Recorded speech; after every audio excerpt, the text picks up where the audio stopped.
All right, we are live. We are doing our thing. Why? Because I've lost my sanity. That's right. It is Saturday night. I have no days. A 1-gallon jug of water and a love of comics and a midget redhead for a friend. That's right. We are talking comics, pop culture, all this other crazy shit while this countdown timer goes. That's right. No Fear the Beardo this week. Why? Because he's on XCast. We don't do XCast here. I'm not popular enough to go on XCast. But we are 100% going live in 10, 9, 8, 7, 6, 5, 4, 3, 2, 1. We are live. And that's Gingy's natural face. He actually has to work on the real one normally. That one just comes out subconsciously. He really is just a midget retard. Love you, buddy. Welcome back, everybody, to the Short Box. How are you doing this evening? I am Brimstone with my midget co-host, the Ginger Wolverine. Yes, not a legal midget. I just like calling him a midget because he's like 5'2". Kata's taller than this motherfucker, but because apparently, according to TikTok, Gingy, redheads are now black people. Gingy is now my de facto diversity hire. And who do we got in chat? We got Michael Moose. Always good to see Michael. We got my mod, my Southern Belle mod. Always good to see you, Ladybug. We got Icanalist coming in. Icanalist, always great to see you, brother. And welcome back, everybody. I do appreciate it. I hope you're all having a fantastic weekend. I have not had nearly enough caffeine to maintain this level of energy. So we will see. But we got some stuff for you this week. Marvel's got some stuff coming up. DC's got some stuff coming up. We got some really bad takes. We got some crazy shit this week. But oh my gosh, I've been gathering all week to bring you guys the crazy shit around comics internet, including more of that asshat comics camp. But yeah, Gingy, how's your week been, buddy? I'm tired. I've been sleeping. I've been reading. It's been good. What you reading? The X-Men manga at the moment. Wait on. I read Blood mangas. I'm a little too old for the manga section. Just I never got into it. Nothing against it. Like I do have a manga comic expert. She doesn't have the time right now to commit to this, but I wanted somebody with a manga aspect and everything like that to come in to at least bring that to the show. But I don't really read manga.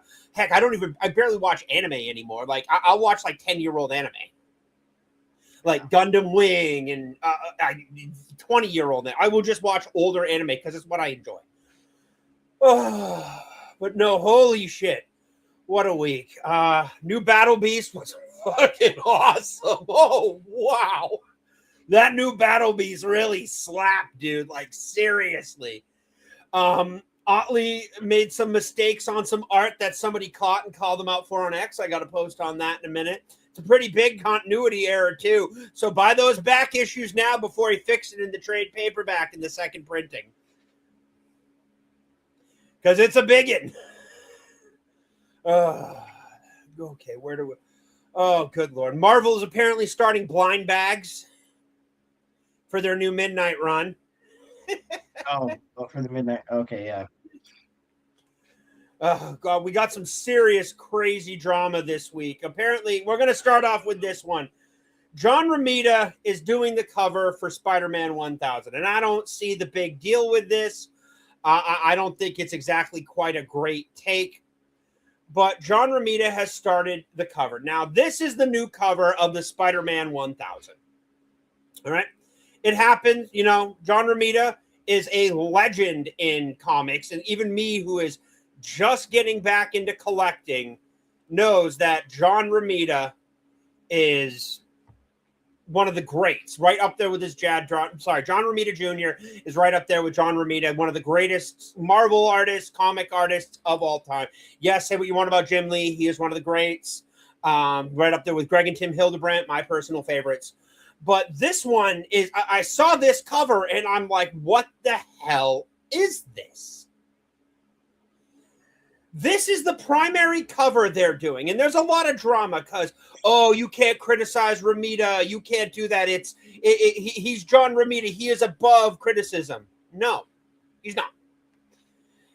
His body of work overall is amazing, but not everything is going to be a banger. Not everything is going to be that amazing art. Now, does it mean all of his art is bad? No, but more importantly, this is not his fault. I am not blaming John Romita Jr. for this. And that's a really easy answer why. It's because what fucking editor didn't go, whoa, John, seriously, appreciate the art. You got great work. But this is the 1000th issue of The Amazing Spider-Man. Only happens once in the history of the run. And you bring in your B game, got to crank it up to S tier, buddy. Because it's not amazing. Did they not pay him enough? I don't know. It's fine. Personally, I think it's fine. I don't hate it. I don't love it. I don't hate it, but it's not what you know he can do. No, it could be better. Definitely. Larry, how you doing? Good to see you. Like there's another one. That's a great one. That's pretty cool. That's pretty fucking good. I get that for the cover alone if I was still supporting Marvel outside of the new Punisher run. This one I'm not getting behind. But the Romita cover, I'm like, what is wrong with Romita? Did they literally just dial this one up and call in a favor? Don't know. I don't know either. But I was checking out, what is it? I was checking out the X, and I pulled something off of X, and a comic creator that I am familiar with, not friendly. We're X friendly is the best way to put it. We chat about comics. She is a comic book artist herself. She her name is Valerie Desario. She has done a White Knight run, not a White Knight run, a White Queen run, and everything like that. Emma Frost. But this is the pencil sketch, and here's the cover. And she made my 2 cents on the Spider-Man 1000 cover. Many of the critical details John Romita drew from the original pencils got blotted out in the coloring, the tension between the shoulders and everything like that. He looks like he's wearing football pads, for God's sake. And as I said, I posted, like, John Romita's got some amazing art. That just is fucking awesome. It's iconic. That one's iconic. It's iconic, and I made the same point that I just said. Romita's artwork. Romita's an amazingly talented artist. He's amazingly talented artist. Let me blow this up a little bit. There we go. Romita's an amazingly talented artist. He has done so much over the years that his volume of work stands for itself, and not all of them are going to be amazing. It doesn't diminish any of it. The real thing we should look at is who in their right mind approved this, especially for the 1000th book. And to me, this is a signal that Marvel is not bringing their A game anymore. They're just like, it's good enough. It's good enough. It's good enough. And this is what more and more we're going to see coming out of Marvel. There's my nostalgia. They're just a little... Another thing is they're a little unorganized. And I feel like I wouldn't have a problem if that cover wasn't like the main, wouldn't have it. You said that it was canceled. It was canceled, right? That cover. No, that cover. They did. They did. Really? No, I didn't know that. Yeah. Yeah. So that I was making it a big deal earlier. Well, I'll give it this. I'm like, if that actually went through, that would be crazy. But I love Jan Romita, but I think the Modern Warfare past 1050 has it. No, it's not as good as it used to be from what I am seeing. Like, I love Romita in general. Like, they have a Marvel swimsuit cover coming out on July 1st, and it's one of the limited edition covers. And I was on my pull list, but I'd rather not. Screw you, eBay. Stop trying to sell me shit. I'm poor. John Romita has a fantastic limited edition cover for it, and I got it right here. This is the new John Romita Marvel swimsuit cover for their 1 in 25 variant.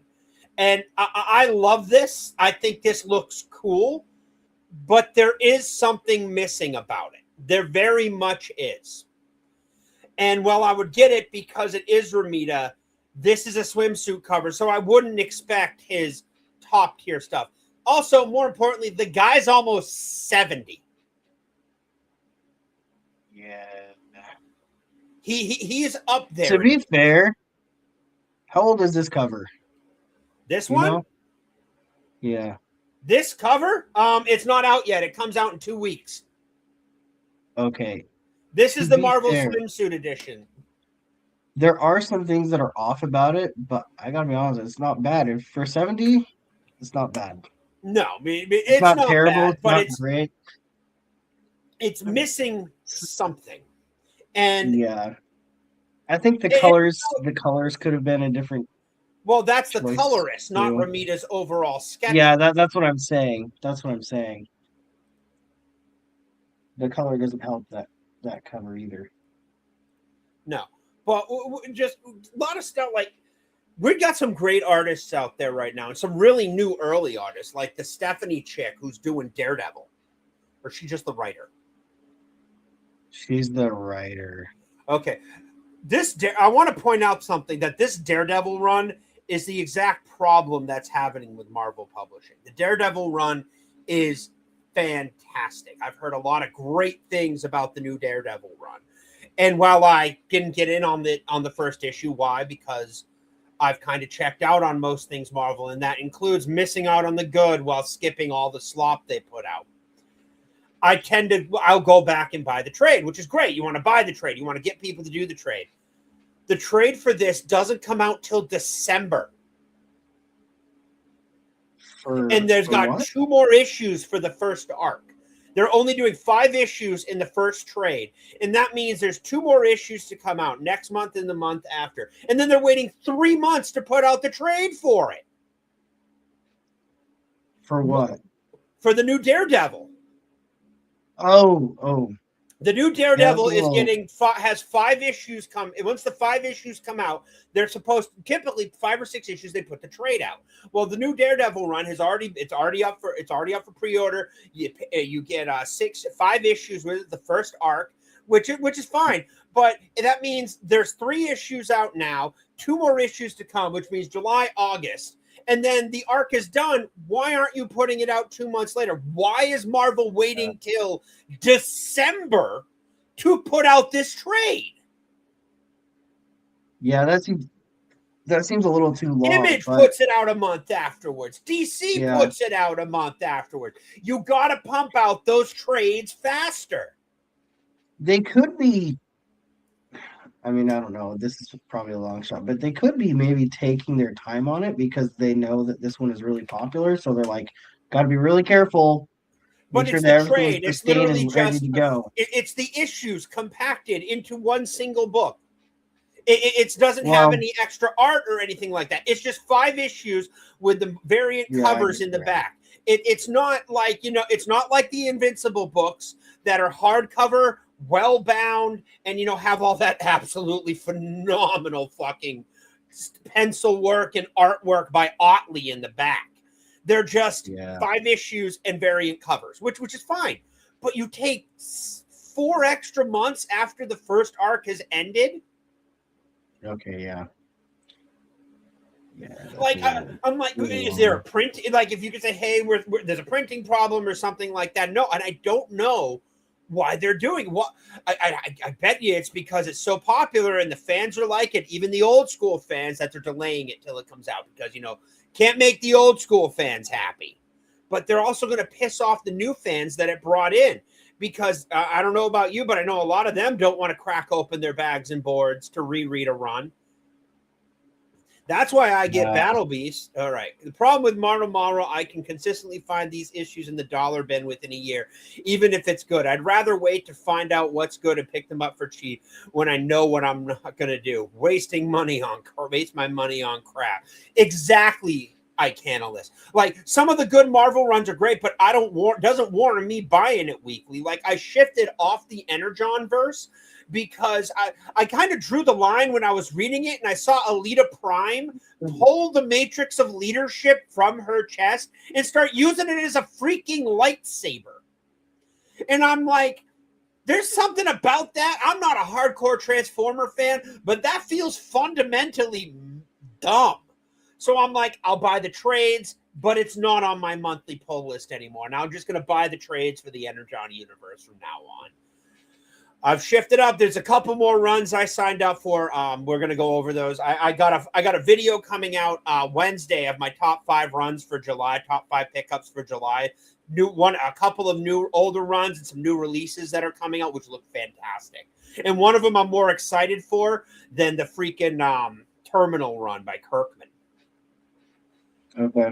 So yeah. So, but no, like, just I don't get it, man. Like seriously, Marvel keeps consistently being 2 steps behind the other ones, and if they're not careful, Image will start taking them over. If this new comic run takes off from Kirkman and everything like that, we might not have the big 2 for much longer. We might have the big 3. Big 3. Oh, Image. It will be DC, Marvel, and Image fighting for those spots. Soon to be Big 4, Rippaverse. I was kidding. Rippaverse, it'll get there. It's getting up there. I have faith it'll definitely get up there at some point. We will see it charting eventually, and that'll be like 5 years from now. Be like, hey, remember when I Saw Him came out? Yeah, I still haven't read it.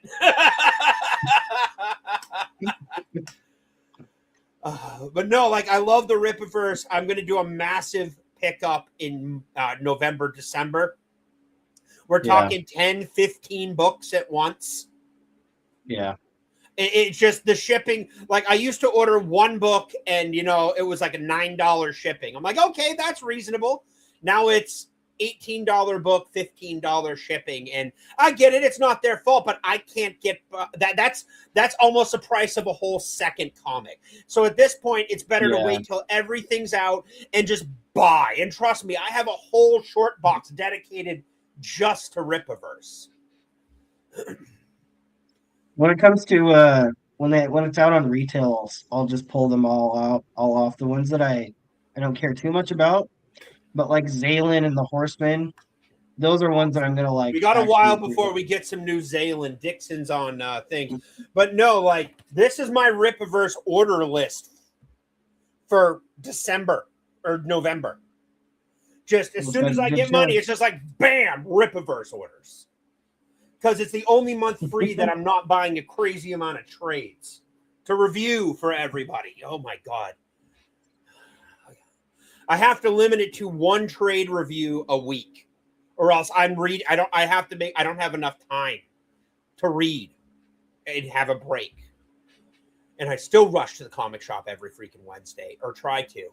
Next time I'm rushing in, like next month, I'll have a trade of the new Last Starfighter for you. They did Mad Cave has gotten the rights and has done a reprint of the original 3 comics for it from the 80s. So I'll be doing that. And I'll be giving a review of the new run for Last Starfighter as well, at least the start of it. And if you haven't seen the movie The Last Starfighter, highly recommend it. But no, Marvel apparently has got a new solicitation list out. And while we're on the topic of Marvel, we might as well check out this pile of crap. All right. So these are the Marvel solicitation lists for the month of September. The stuff that they want you to order that you have up for order. I did a video on this last week. They're rebooting the Avengers again after their Armageddon thing. And again, we got Captain Marvel, Daredevil, Luke Cage, Wolverine, and Spider-Man. Honestly, if this wasn't for Captain Marvel being there, this would be the fucking Defenders. This is all street level, low level stuff. The only Avengers are brought up to deal with cosmic and global shattering effects. Daredevil, not very good at that. Luke Cage, better as a street level hero. Wolverine is honestly better as a side character than a main one, unless he's the only character in there. And Spider-Man is Spider-Man, and you can literally dump the dude anywhere. The only one here is Captain Marvel, and she's the only cosmic level hero there. And honestly, this is stupid. Chip Zdarsky, I think, is the writer. I don't know. We'll find. Yep, Avengers 1, Chip Zdarsky. Yeah. Mark, what's worse is that art looks pretty decent. Daredevil looks Let's good. hope it does well. I mean, let's hope it does well. Well, Marvel's not doing well at all. Well, we'll go over some numbers in a minute from reported comic shops and everything, but Marvel ain't doing well at all. Marvel, like the last time I checked was like a week ago. DC has 40% of the market share, and Marvel's at pacing at 34 and dropping because no one's buying their shit. I'm not. So we got the new Captain America. Okay. Yeah. Captain America 15. Chip Zdarsky. Chip Zdarsky. And Alex Ross. Okay, well. Alex Ross is, well, it's freaking, no, the cover's by Alex Ross. That's the cover. No, interior art by Alex Ross will get people in, but they don't have the money to pay Alex Ross. You're right. Do you know my friend at the comic shop was like, man, I had a chance to get original Alex Ross art. I'm like, how much was it back then? $5,000. I'm like, dude, I would have gotten it. He's like, I wish I had. Now they're getting a custom commission from Alex Ross is like 30 to 40 grand. Yeah. You can pay for a house. All right, what else do we got here? We got, of course, 1000 Spider-Man. Really happy they pulled that Ramita cover. But that one is sick. Which one? Oh, the one with the spiders all over him. Yeah, that looks pretty good. That looks awesome. And here's the worst part. There was a time where I would have bought all these covers on principle. Now I'm sitting here looking at them and scrolling. Oh, that's cool. And they're going to be in the dollar bin eventually. Yeah. Amazing Spider-Man 1000, John Kelly, Frank Miller, Noah Wiley, Dan Slott, Brian Michael Bendis. It's got some good people in there. I hate X. I just got a pop-up notification in the app that you messaged me. I just need to check it every day, I guess. Ladybug, you do need to check it every day. I check mine every couple hours. Spider-Man faces his great fear, frightening new villain. Okay. The Amazing Venom. Oh, look, somebody's trying to rip off a cover, and it's, apparently Spider-Man's bonded by Venom. I really could give a shit. Jordan Morris, Luke Ross. Oh, so it is Spider-Man this time. It looks like it, but yeah, not gone near that. This is just getting a little convoluted, even for me. We'll see. X-Men versus Aliens. That's a stretch. Wolverine, Infernal Hulk versus Wolverine. I have no clue what's going on with the Infernal Hulk or what this is even about. That's the other thing. I was talking to Liz, the chick who does the comic shop stuff. She does my orders. We're on a really friendly basis. Absolute sweetheart of a woman. She's like, the issue with Marvel is you have to jump in the middle. They don't give any catch-ups. You're expected to read all this other stuff. Whereas the DC Next Level run literally has you, open the page, read the intro to the comic, and somehow through the storytelling, they will give you a brief history of the character. They did a great Dead Man. They did a great... The Lobo one made me want to get the freaking big fragging compendium was added to my wish list. I'm buying that book, and it will be mine. Oh, yes, it will be mine. But I added it to my compendium. Why? Because that made me want to read Lobo. That's what these new runs should do, and Marvel doesn't seem to get that. These new runs should make you want to buy the trades, buy the compendiums, and, do all that stuff. They should make you want to read the older stuff because you love the newer stuff. Not you only want to read the older stuff and you got to read 20,000 books, to figure out what's going on.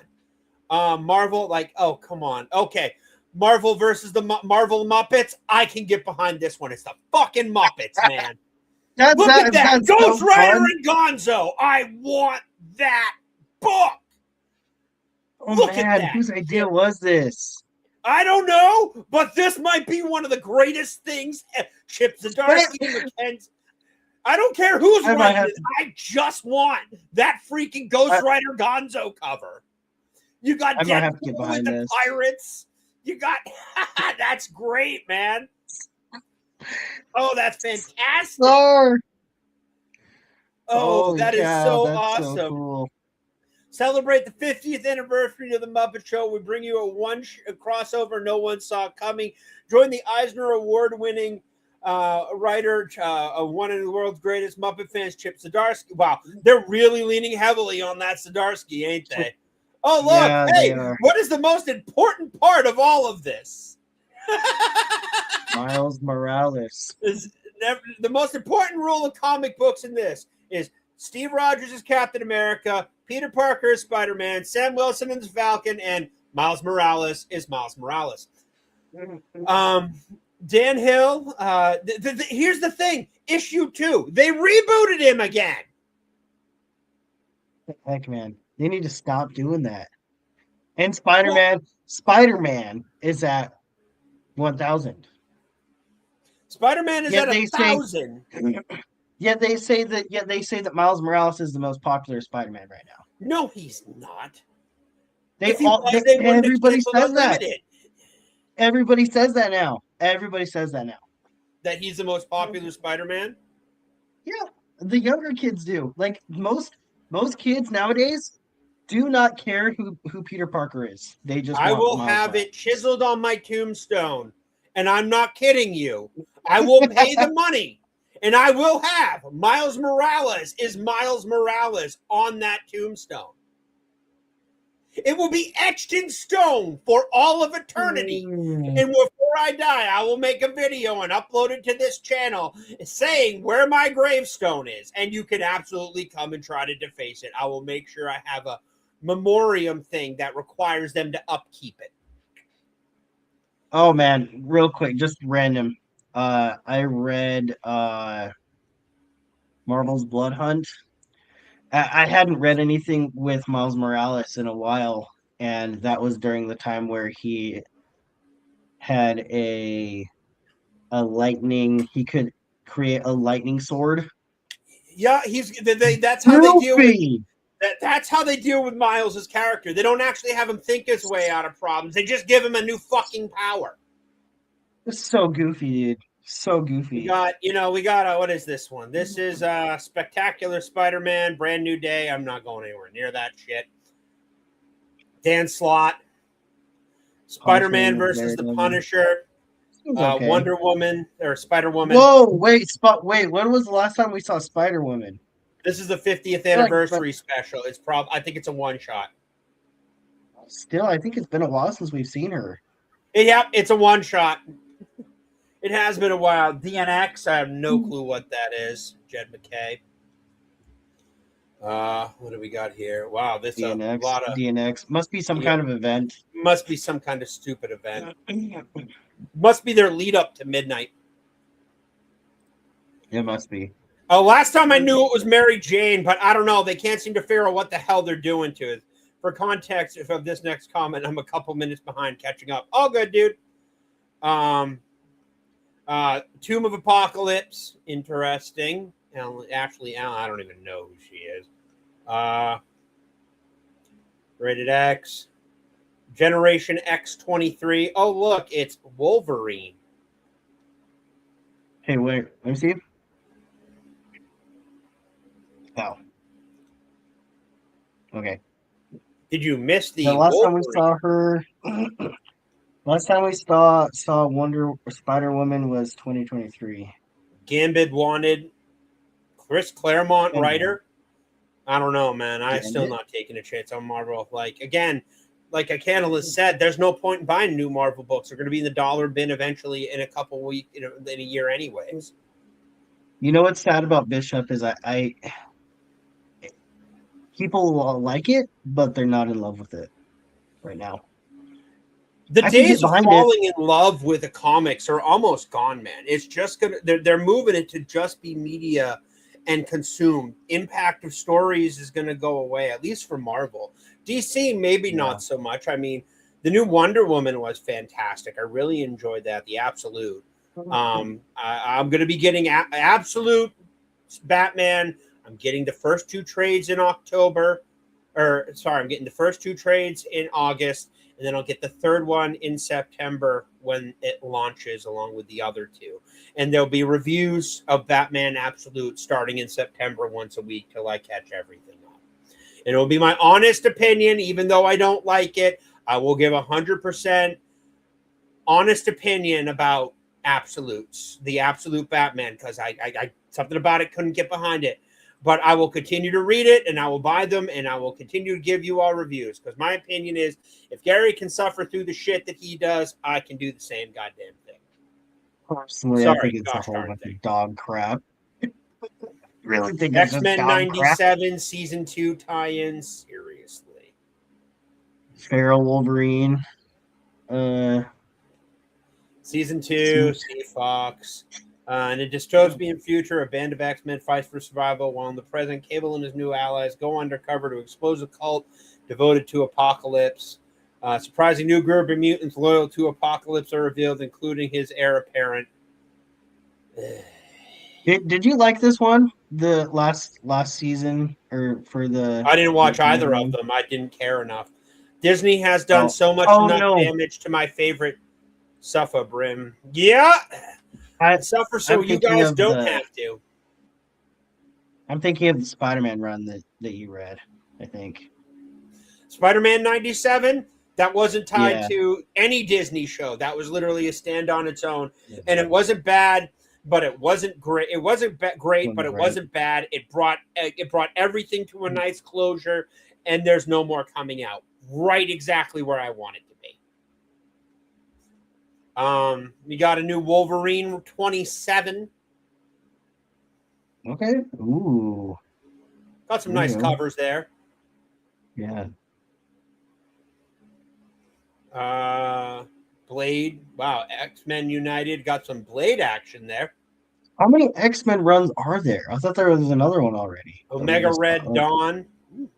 Holy cow. There's like Omega Red abducts Professor X. Not interested.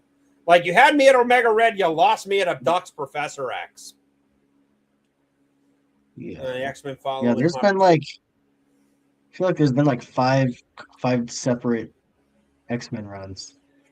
That's all Marvel. This is a problem. Marvel is just 6 issues, reboot. 6 issues, reboot. 6 issues, reboot. Gambit gone. Another Gambit. Or is that the same one? With a different... Gambit gone. The saga spinning directly out of the shocking conclusion of one of X-Men Omega Apocalypse. That was the new one that came out. I have those 3 issues. I'm happy it's done. That wasn't a very good one. Challenges of Doom. Spider-Man. I'm really getting tired of him punching above his weight class. Deadpool, Punisher, Big Guns. Seriously, target Frank Castle. Good luck with that. The Punisher, heck yeah. Punisher, this is already on my pre-order list. This is actually one of the runs I do. I can actually recommend this run. It is good writing, and the art is solid. And Jigsaw's back. Web of Blood, really? What? Marvel Mangaverse. Oh, I don't care. I don't care too much. See, all these kids might, think Miles Morales is Spider-Man, but they're going to forget about him as soon as that new shiny hero they like better comes along. Spider-Man. They're going to. You might not be like, we might not be really interested in the new Spider-Man movie coming up, but as soon as this movie comes out, dude, the kids are going to freak out about Peter Parker. They're going to freak out. Yeah, and Marvel, and I promise you, Marvel's going to replace Peter Parker on the big screen as soon as they get the chance. They're waiting for us to age out enough so they can take over the next thing. Marvel Zombies, Warzone. I don't even fucking want to know. Queen in Black, interesting, but yeah, no. Queen in Black, no. Let's keep scrolling. Queen in Black Venom, really? That just. What is wrong with these people? That Stop with. cover They looks like need to stop. They need to stop with Mary Jane. Black Like Cat. seriously, move along, move away from it, Yeah, please. Queen of Black, Fantastic Four, First Foes. God, they actually Pedro Pascal, the Fantastic Four. Hey, Doomiverse! Good to see you, buddy. We're going over the Marvel subscription options, and we're going in cringe. Okay, that cover looks good. Star-Lord Ooh, versus Nova. that seems cool. What is Marvel gold Gold though? 76. Marvel gold. Stephanie Phillips. Thanos has hired Bullseye.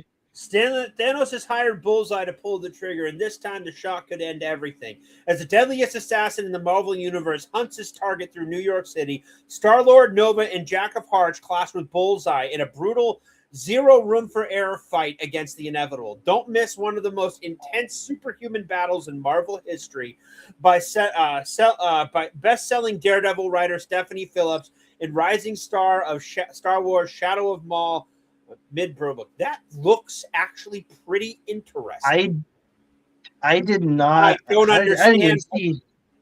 I didn't I even see don't Jack of understand. Hearts right there. Yeah, but here's the more importantly. I don't understand how Bullseye can stand against Nova. No, I don't. This one I don't understand. Cosmic That one. level That one's a hero, cosmic level hero, but tech provided. Massive energy blasts and has the center of the Nova Core. By the way, I do have a review next month.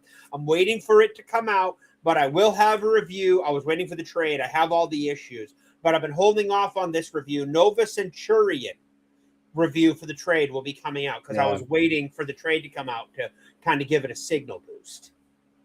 But I have read the entire 6 runs, and that was some really good shit. Yeah.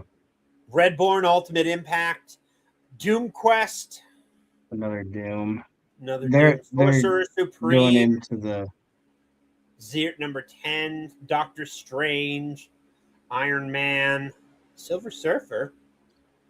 Dude, this is going on. We're only like a 3/4 of the way. Hang on. I Sorry, I know. just wanna That's the new. Looks like to be the go new Stephanie Phillips Daredevil. Looks like he's go up good. This to is the for issue 6. That okay? So if this is for September, and the issue 5 issues is going to be what the trade covers, that means it's let's see here, September, October, November. That's 4-month gap between trade release, between the final first arc and the trade release. This is a can you go bad up to choice. the can you go up to the Thor real quick? Yeah, Just want to look at him. Alex Okay. Ross covers by the looks of it. I'm hearing good things about the Mighty Thor or more. This is the Mortal Thor. More. I Yeah, don't know, Mortal man. Thor. Like Icanolus is right. Why rush out to buy it when you can rate a weir since you're only going to get 6 issues anyways, and they're going to be in the dollar bin? Yeah, I'm just gonna wait till it's in trade at least and take a look at it. This is the one I'm waiting for. I just don't want to jump in the floppies in the middle of the series. I want to read it. I don't want to collect it. Retail consumers inquire regular foil pricing. What do we got here? Steph, this is the cover for 7. I actually was going to cover this later. She posted on Instagram. Fantastic Four, Civil War Unmasked. They're just milking it. Okay, this is just okay. We're done. We are done with that shit. Can you update me real quick on like what's going on with Elektra and Daredevil? Do you know anything about that? Like, I why have is she no clue. All I've heard is that the new Daredevil run is good. It's solid, and that's all I've heard about it because I literally do not want spoilers. They're not just good from one person, good from multiple sources. I think this happened a few years ago where Elektra is now Daredevil, and they're like both Daredevil, and it's like I have no freaking clue. I honestly I don't either. But that I thought you might have known, but that's okay. No, I don't. Like, I have a finite amount of brain power, and it's all been focused on reading comic books and what I already have. Like, I made the mistake of started scrolling through freaking League of Comic Geeks the other night about pulls I might have missed. And I found one I like, and it took all my willpower not to call my comic shop to order me the back issues and start adding it to my sub list. Okay. Like, literally, I have a comic problem. And I had to cut back on extra covers and everything like that, because some of those some of the absolute Green Arrow covers are just amazing. Yeah. And it's not even the rereading of the book. It's that the covers just look so damn good. Yeah. By the way, my wife found out about the Weapon X book that I bought, so I got in trouble. I knew she would. It's arriving tomorrow, so she didn't cancel it for me. So, speaking of wife and collectors, I got one for you. This is called What Kind of Collector Are You? You ready? I'm going to blow this up a little bit. Here we go. Oh, this guy. Just looking through my comic book collection, and oh my God, my first comic book. Things were so simple back then. All right, cool cover. Nice, cool cover. Sick, cool cover. Me going through my Spider-Man box. $11, $14.57. Also me going through my Spider-Man box. $19.99, $20, $30, $10, $5. Oh, $75. Me coming across my first comic. Doom, doom, doom, doom, doom, doom. Me going through my demon box. Doom, doom, doom. And the last one is for you, buddy. Doom, doom, doom. Issue 31, issue 32, issue 33, issue 34, issue 35, issue 36, issue 37, issue 38, issue 36. Where's issue 37? Nightwing's butt, Nightwing's butt, Nightwing's butt. That one's you. Nightwing's butt, Nightwing's butt, Nightwing's butt, Nightwing's butt, Nightwing's butt. The aficionado. You got to show this to the wife. What kind of comic book collector? Send that to me. I will. Oh, but I saw that Nightwing's butt, Nightwing's butt. Oh, Gingy wife. Oh, good Lord. I saw that and I'm just like, yep. Oh, good Lord. Oh, but I saw that it's like Nightwing's butt, Nightwing's butt, Nightwing's butt. I'm like, oh my God, it's Gingy's wife. Cannot take her to the comic shop or she will probably buy one. Well, if you did and you bought her one, wouldn't that get you out of trouble for buying the Wolverine Omni? She would make an exception for sure, yeah. Maybe I should just buy one and surprise her. So then, yeah, do that. It'll get you out of trouble. You see, I guarantee you, if that wasn't a freaking Wolverine book and it was a Nightwing book, and how'd she find out about it anyways? Yeah. Did you tell her, or did you check the bank statement and order forms? She got a notification. Thank you. Your package will be arriving on Saturday. And then all of a sudden you hear, oh, no, he did not. Oh, wait. Oh, no, he did not.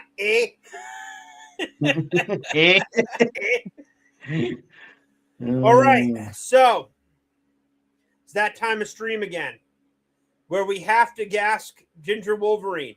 You are friends with Rob Liefeld on TikTok. Has he sent you free shit yet? Hey, Sean, good to see you. Because apparently that's Wolverine. What he does. How tall is your wife? Wolverine size. So you got the icon. We're the same height. We're both 5'3". That's great, man. But apparently he posted something on X. Man, I love Rob Liefeld. Say what you want. He has every right to say. Share this tab instead. He has every right to say what he wants to say. But apparently he goes after Mark Waid with this one. If you honestly believe comic books were better 10 years ago, 5 years ago, 20 years ago, you're going to be petroleum someday. You're just a dinosaur. And you should knock it the hell off. because that is one step away from waving your cane at the clouds like Abe Simpson. Okay, so this is the stupidest thing I've ever heard, but it doesn't surprise me. Mark says stupid shit all the time. Oh, so I guess that I shouldn't like Godfather or Jaws because they were made in the 70s?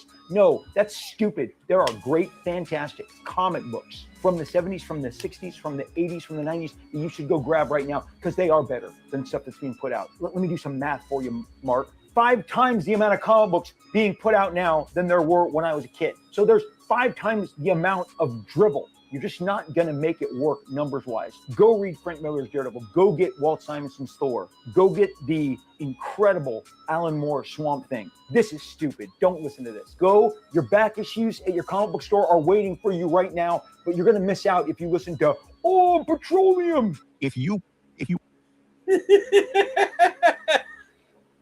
He got really mad, and he got a lot of people mad over that. He's right. What collector? Where's the all of the above option? I know I can't list. I'm the same thing. But that, yeah, dude, seriously. I am absolutely the same thing. Like, I will, oh, I love that. Like, depends on the box I open. Like, I have a box for all my modern pulls. I've actually just cleaned it out of finished runs and put them in a temporary paper short box till I can get something else. But yeah, till they can get properly organized and stuff like that, because I only have 6 of these, and it's a long story how I organize my books. But no, it's definitely one of those things where I am all those, except for Nightwing's butt. I don't have any Nightwing. Not a big Batman reader. He's not a bad hero. Everybody. The great thing about comics books is everybody has their flavor of hero that they read. Everybody has the one that they read. I read the Demon. I read the Question. I read, not Montoya Question. I read Vic Sage Question, and shit like that. But just the crazy over the top good mental checkout comics like Battle Beast, Invincible. The bare bones. How's the weather down there, Ginger Wolverine? You're gonna get a lot of Joe. You made the mistake of saying how tall you actually are, dude. It's cloudy. Gotta be stinkier at everybody's asshole level too. Yeah. But I agree with him. I 100% agree with him. Just because it's old doesn't make it bad. And those stories are, people remember those stories from, they remember Claremont's X-Men. They remember, freaking Todd McFarlane's Spider-Man. They remember those books. Why? Because they're memorable. They're doable. Show me a story in the past 10 years that has the same impact, and I'll agree with Mark Waid. Yeah. I think the guarantee it's not going to come out of Marvel. Or might come out of DC with the absolutes. Like, there's something about this absolute arc that is really sticking and resonating.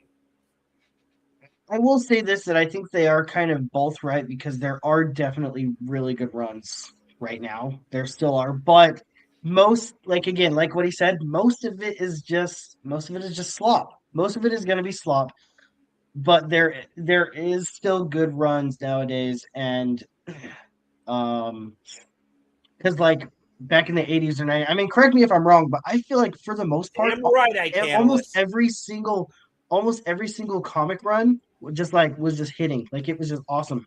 Every one after the other. Whereas for this one, it's like comic arc for X-Men through the 90s. Yeah. By the way, middle of next month, 141 and 142 go out for grading. Nice. I'm hoping for a 5.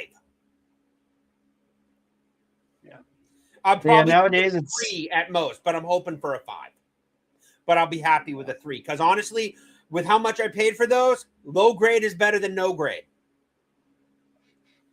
Technically, out of everything I paid for, you know how much I paid? I did out the math. You know how much I paid for those books, those 2 books, 1 book each, so both of them? Both of those books, each book in that box, I paid $1.60 something for. I paid I paid cover price for that book. Oh, wow. No, double cover price. So I think it's like 75 cents or something. But that comic's older than I am.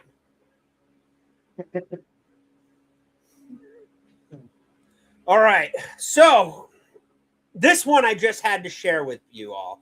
Why? because if there's any one book out of every comic book that will automatically fly off the shelves of any comic shop it's listed on, it will automatically sell it. If you get a copy of this, you can sell it for you buy it, you'll get a flip on it within a week at most. And that is freaking Secret Wars #8, the first appearance of the black costume. Now, I saw this and I'm like, oh, cool, they're just going over this. And then I saw the whole video. These all need to be pressed. This made me drool a little bit because this is one of my grails. Give me one. Each one of those books is worth $175 to $200. All of these are going to CGC today. All of them are getting graded. Newsstands.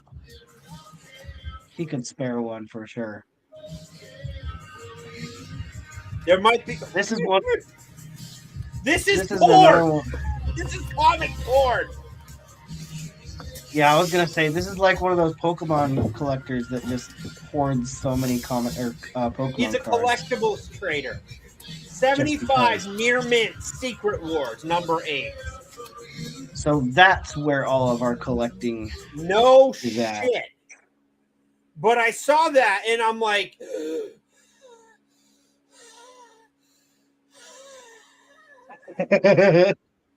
just a little bit of drool. 9.5 and it's signed by the artist. That comic is worth a lot of money. Yeah. Give it a few more years, it's going up in price. Like the older books from the 80s are getting more and more pricey because they're getting harder and harder to find. All right. So are you familiar with the poster restorer people? Have you ran across any of their vids yet? I don't think so. All right. So I saw this and I'm like, okay, this is cool because I follow these people on X. And they restore Star Wars, all these classic posters. And I'm not talking about a Little Road restoration.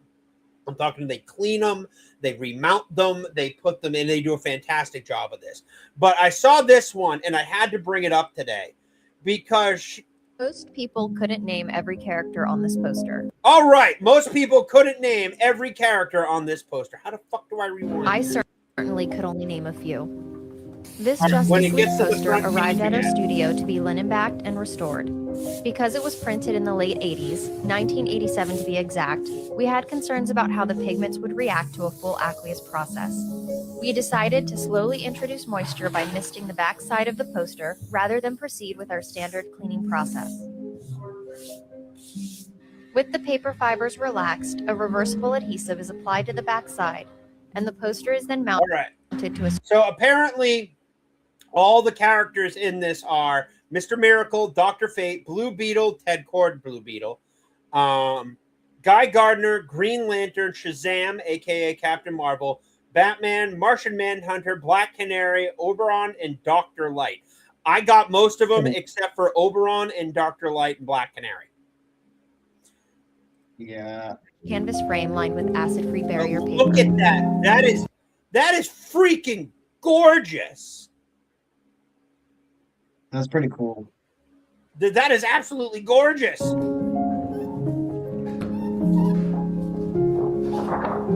From there, the poster dried over several days and was prepped for restoration. A variety of archival materials were then used to restore the missing pigment along the fold lines. Pencil.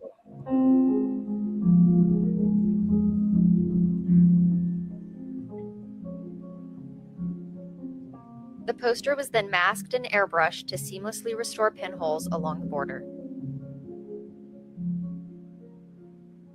By the way, if you haven't followed these people, do. They're on Instagram. It's called Fourth Cone. Absolutely fantastic work. Can't imagine the price that goes into restoring this shit. But look at that, man. With the restoration completed, the poster was then cut from the frame and a 1-inch linen margin was trimmed around the edges.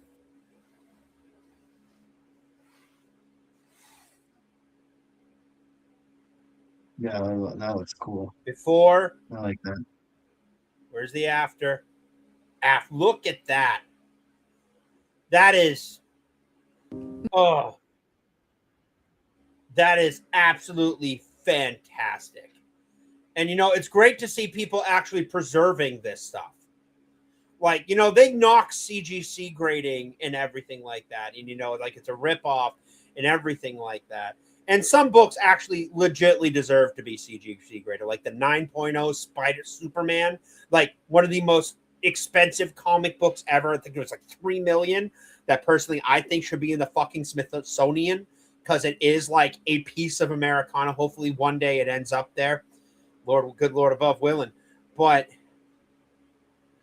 some don't. Like, seriously, like me grading my absolute Green Arrows is kind of pointless. But because they're mass printed and everything, like you have multiple prints, multiple covers, something like that, you're always probably going to be able to find something right up there with the 90s comics, you know? They saw comic boom taking off, so they just went all out and printed everything. That's why the comic prices in the 90s are relatively cheap unless you're going after a specific artist. And afterwards, it's all about the like maybe early 90s, late 80s, early 90s is when it really started to trail, right around the Jim Lee run.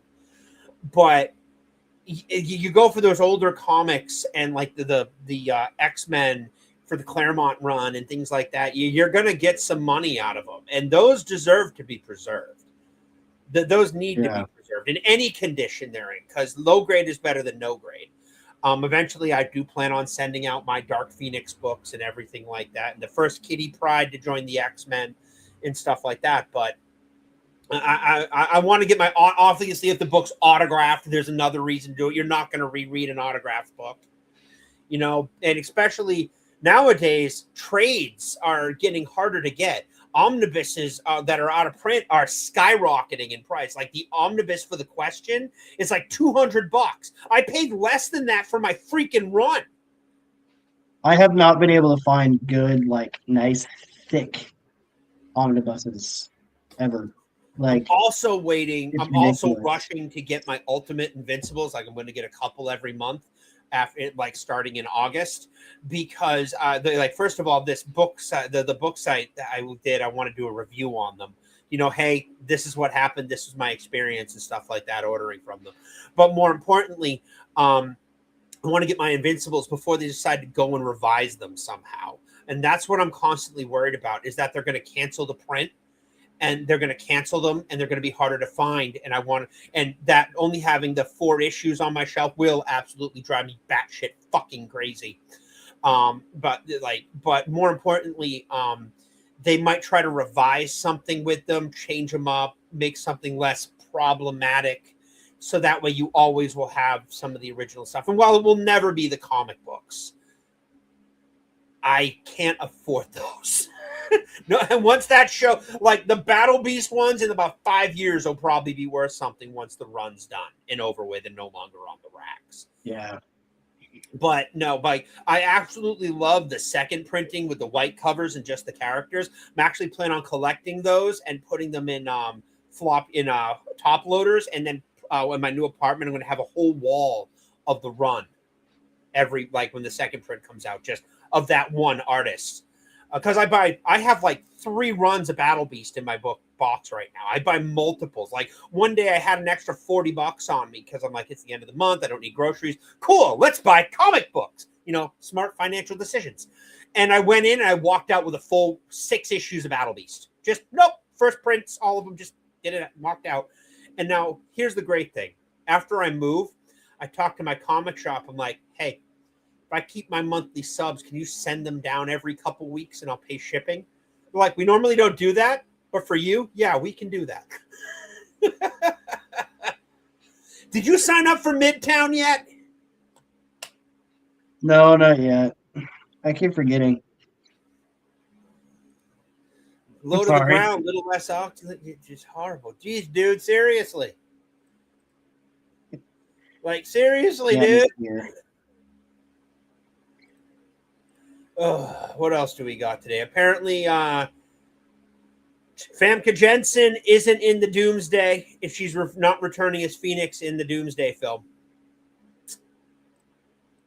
Okay. They didn't even tap her. They didn't even come to her. This is out of nerdtropolis.com.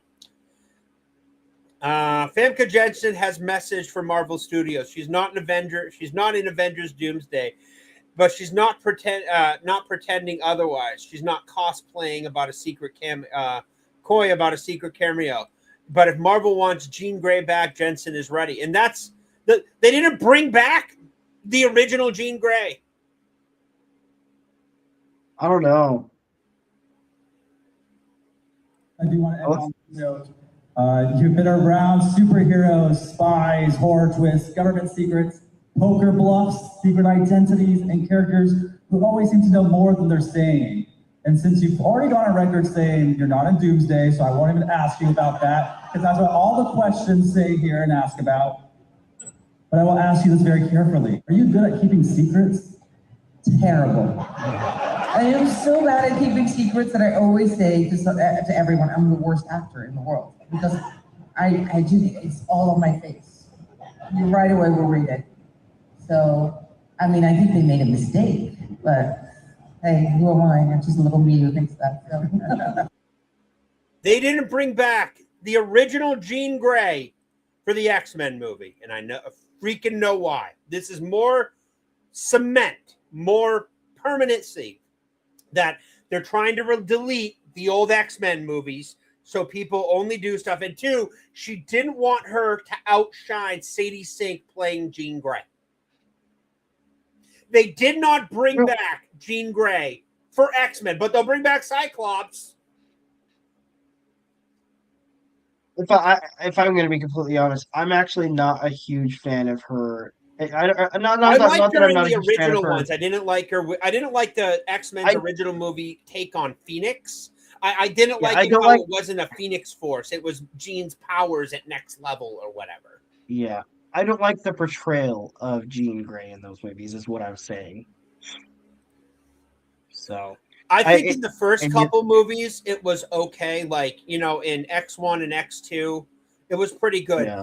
But the way they took her in the Phoenix and how it wasn't the Shi'ar, it wasn't the Phoenix Force, it wasn't an M-Cron crystal, and there wasn't any of that.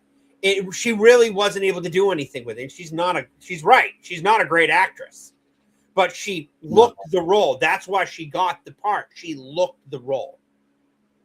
See, and this might be a hot take, but I think that the girl, and again, Dark Phoenix was terrible, but I think that the girl that actually plays her is a better portrayal of her. Sadie Sink? I think Sadie Sink is a fantastic. No, not Sadie Sink. I'm talking about. The chick who played Sansa Stark in the. Yeah, and I didn't see those movies, so I did. I kind of skipped through them because they were boring. Like, seriously. Wait, you didn't watch like First Class? I loved First. I couldn't stop watching First Class, but something was missing from the next movie. Days of Future Past? Yeah, no, there was another one. Days of Future Past was good. I really loved Days of Future Past. You're talking about like Age of Apocalypse. Age of Apocalypse and stuff like that when they brought her in. Sophie Turner. Thank you, Ladybug. Sophie Turner. Yeah, Sophie Turner. I think. Well, yeah, they didn't bring her back, and they didn't even bring her back for a cameo. So yeah, Again, I'm not a huge fan, but I mean, I don't like. See, because it's nostalgia bait for me. Because I get drawn into it, but at the same time, I hate it. Because I've already said goodbye to those characters. I've already said goodbye to Logan like 3-4 times, and they keep bringing him back. Yeah. So that's why I don't know what they're gonna do. We're not gonna skip that Dennis Camp freaking. Dennis Camp signed an exclusive deal with DC. He's gone from Marvel. He's got an exclusive deal going with DC after his runs. But let's go over some sale numbers for the week of the 10th. Now, this was the week that Absolute Catwoman came out. I'm going to zoom in this happy article right here. They're Bleeding Cool. If you don't know this site, they have some really shitty formatting for their stuff, but they're really compact with information. By the way, recommend the Absolute Catwoman run. It is very good. Zack Snyder. The art is a bit hit or miss. It depends on your style, but the writing is chef's kiss. That tail looks high tech. That suit. The tail is high tech. It's actually a stunner. She's got Batman level tech. She's got Batman money in tech. Yeah, nice. So we got the numbers here for at least the top 10. Catwoman, look at that. DC, Marvel. Whoa! Marvel's at number 2. Marvel's at number. Well, it's the end of their Marvel's Armageddon run. Mask number 1. Good to see that doing well. Daredevil number 3. Absolutely phenomenal. Ben 10, the kid with the broken wristwatch.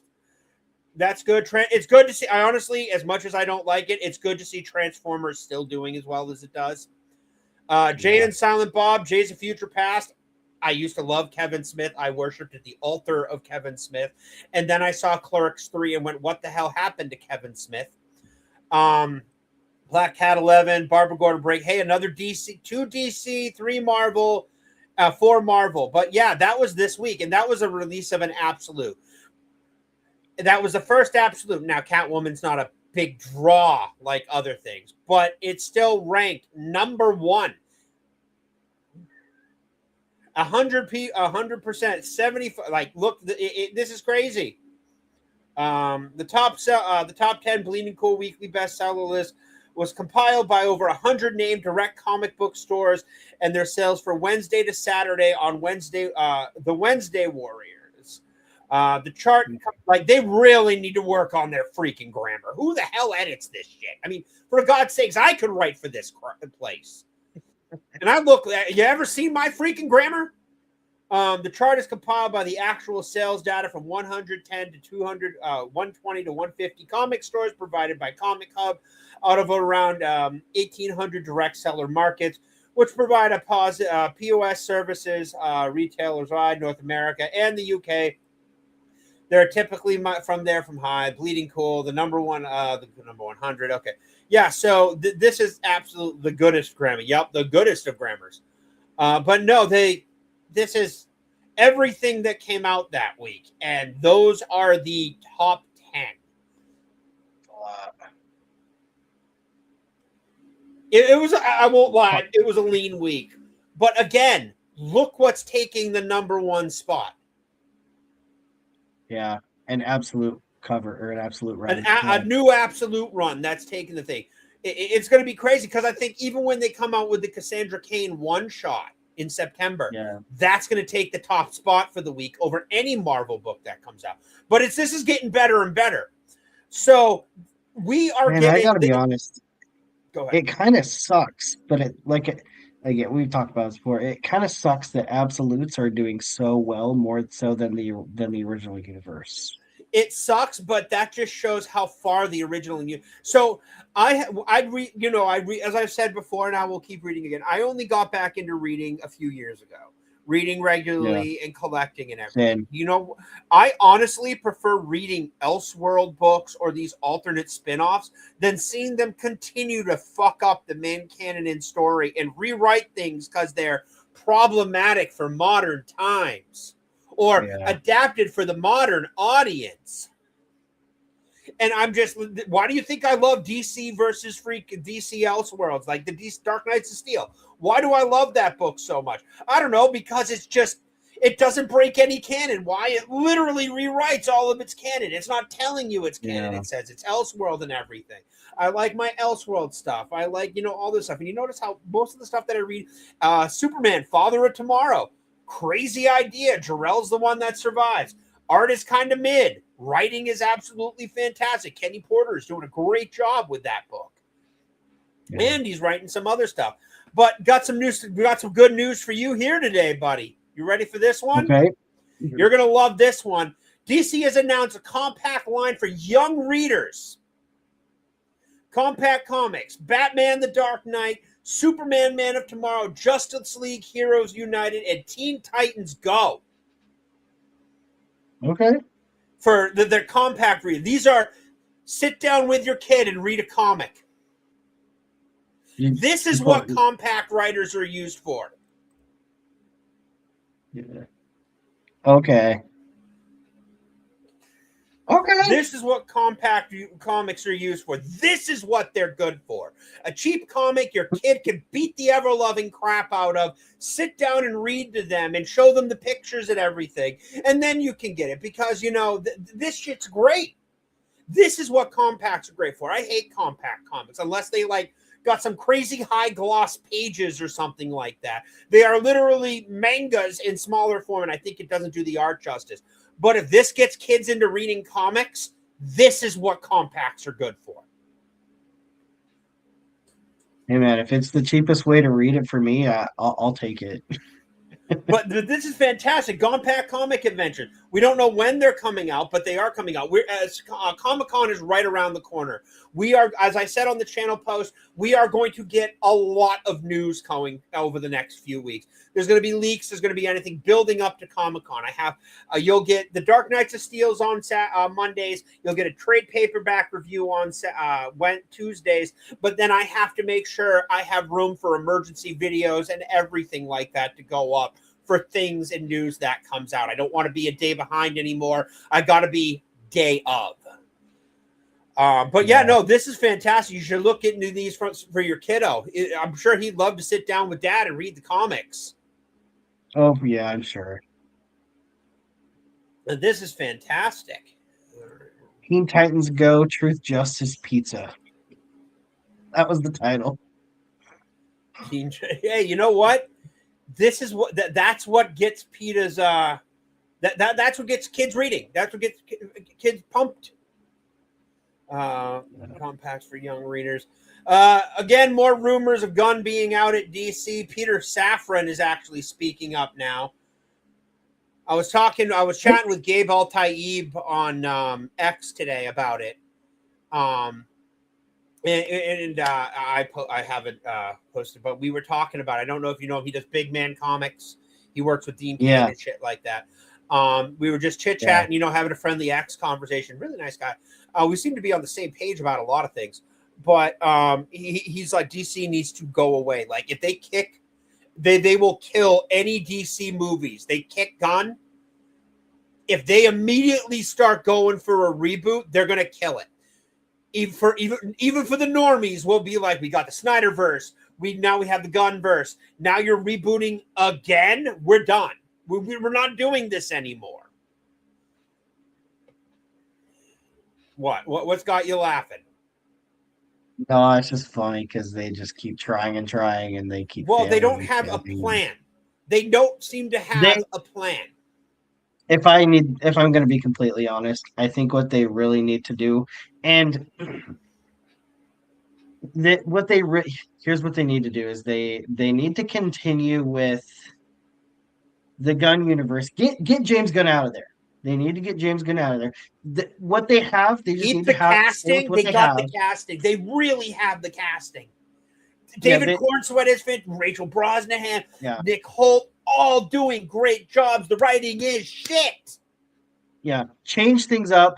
Get new writers. Get new directors. Get new extra everything. Characters out. We don't need Guy Gardner. We don't need Mr. Terrific. Yeah. We don't need any of that. We need a Superman movie without sidekicks. We need without the fucking dog. They need to really play this out, or they need to bring back the Snyderverse. In my opinion, they're never going to bring back the Snyderverse. They can't. You know why they can't bring back the Snyderverse? Henry Cavill is locked. He's filming Highlander, and he's got the 40K show for Amazon. When's he going to have time to film a Snyder movie? Yeah, either that, or they need to just cut the entire. It needs to go away for 10 years. Start. Yeah, exactly. For 10 years and do animation. Just do animation. Dude, the DC animated universe was great. It was amazing. Batman animated series, Superman, Batman Beyond, freaking Justice League Unlimited. They need live action movies to rest for a while and do something like the animated universe from the 90s, 2000s, and some cartoons that could loosely connect to get the kids into DC. They do. And let's face it, as I've gotten older, I used to love Marvel as a kid. I used to love Spider-Man. I used to love X-Men. I used to love all that stuff because it was cool. They were normal people with powers and stuff like that. But as you get older, and your tastes change and you become a bit more refined with age, you realize that DC is the far more mature title for the reader. The tackling of subjects and things like that. X-Men did a good job. I mean, X-Men is X-Men. You can't knock what they do. I mean, Peter Parker and Spider-Man teaches you, like, no matter what, even if it's your own downfall, you always do the right thing because that's who he was. Yeah. But we're at the point where we just need to stop. We need to stop with the live actions. We need to take a step back, and then you can before we take more steps forward. Yeah. Because it's just getting to be too much. You can't if you keep rebooting things, your cash cow is going to get milked so fast, nobody's going to care. And I if I got to be honest, I think the actor for Superman is great. But it's the writing that is just terrible. Corn Sweat looks the role. He feels the role. I have nothing issues with David Cornsweet. I think he was fine. I was actually not a fan of Cavill's casting when I first heard it. And then I'm like, oh, shit. He looks the part. He feels the part. Plus, the guy's a fucking mega nerd. Yeah. James Gunn and him actually, Cornsweet, they actually butted heads a little bit with the writing. I don't know if you knew that. No, because Cornsweet's like, well, that doesn't make any sense. The comics say this, and James Gunn and Truffaut, don't worry about the comics. I mean, you're in a fucking comic book movie. Well, he also was just like, this isn't the character. I don't understand because this isn't what Superman would do. This isn't what he would say. James Gunn was going for a reverse Kingdom Come, where Superman was the one that was the problem and not the other heroes. Yeah. And I'm like, that's horrible. Yeah.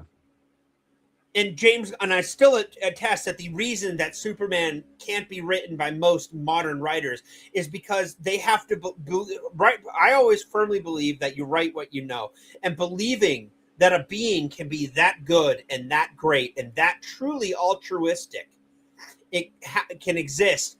Doesn't happen with today's modern writers. They don't have that belief, that goodness in them. And Superman needs a writer that has that understands that Superman will find a way out of it because he's Superman. But that's not his weakness. The weakness is the people around him.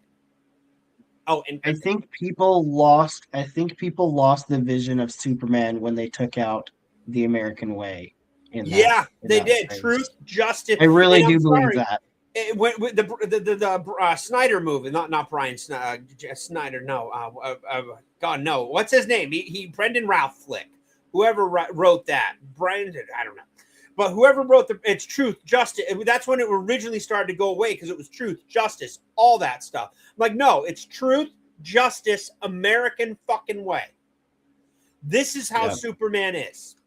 He's an American superhero. Yes, he taps the whole world because America's supposed to be the ideal. And it's not even political. That's just what he is. He was raised in freaking Kansas. There's no more there's no more salt of the earth than freaking maybe Oklahoma, but Kansas. Yeah. He's one of the most American superheroes in all of Marvel Comics. He is in DC Comics. So Battle Beast launched Friday. We have 2 more issues in this arc. Okay. And I know it's a bad segue. I suck at this shit. The more I do it, the better I get. And I honestly asked Otley. I hit him up. He started engaging with me on X a little bit. And I'm like, I got to talk to Otley on X. Yes. But I actually asked Otley if there was going to be more Battle Beasts. And somebody was stupid and responded. I'm like, he's like, oh, out today. Who got it? I'm like, oh, yeah, I got it. Please tell me they don't just fight 2 issues. They're fighting for 2 issues, fighting in issues 12 and 11. Yes, but I do believe there is more issues on the way after the break. This isn't the end of the run, is it? Definitely more. Fantastic. Let's see the retard response. Pretty sure issue 12 ends the Conquest arc, and BB are going to prison, presumably after Conquest defeats him. If they continue afterwards, they won't have Conquest anymore. Shut the fuck. This is the type of kid that the grandparent would have been, boom, shut up. bat upside the head for being an idiot. But Otley's like definitely more because they are. I have like they did for Conquest and Invincible. They are not going to waste this.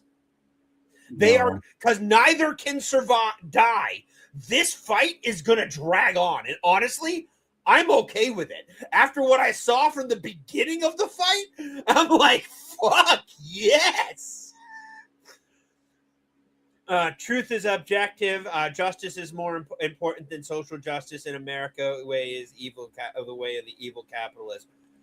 Hey, Ladybug, go ahead and ban fantastic, sarcastic troll. Give him a 30-second timeout for me. Thank you.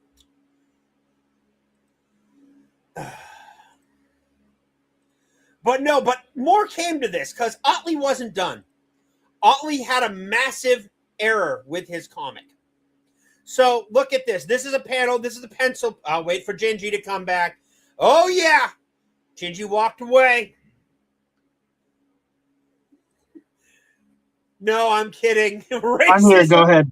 All right. So this is a panel from the new thing. Conquest actually had Battle Beast in the air and said, you can't fly, and dropped him. And Battle Beast does what Battle Beast does. He ran up the building and went right to freaking things. And this is the panel. That's the big thing. Now, but take a look at this panel and tell me what's wrong with it. I'll post it up for you so you can get a better picture. What's wrong? Oh, the sword? Nope. That's Battle Beast's sword. It's the magic sword that he got from killing the Juggernaut. That's accurate. What is wrong with this panel? As I didn't notice it till I saw this. I really don't know.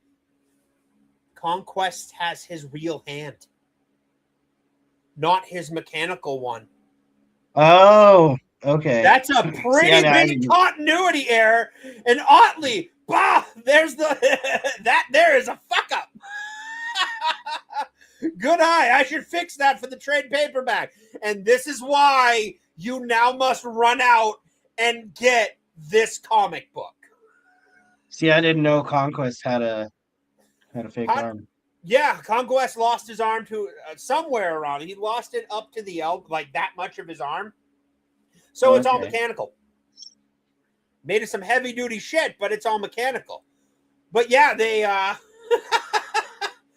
somebody pointed out a continuity error.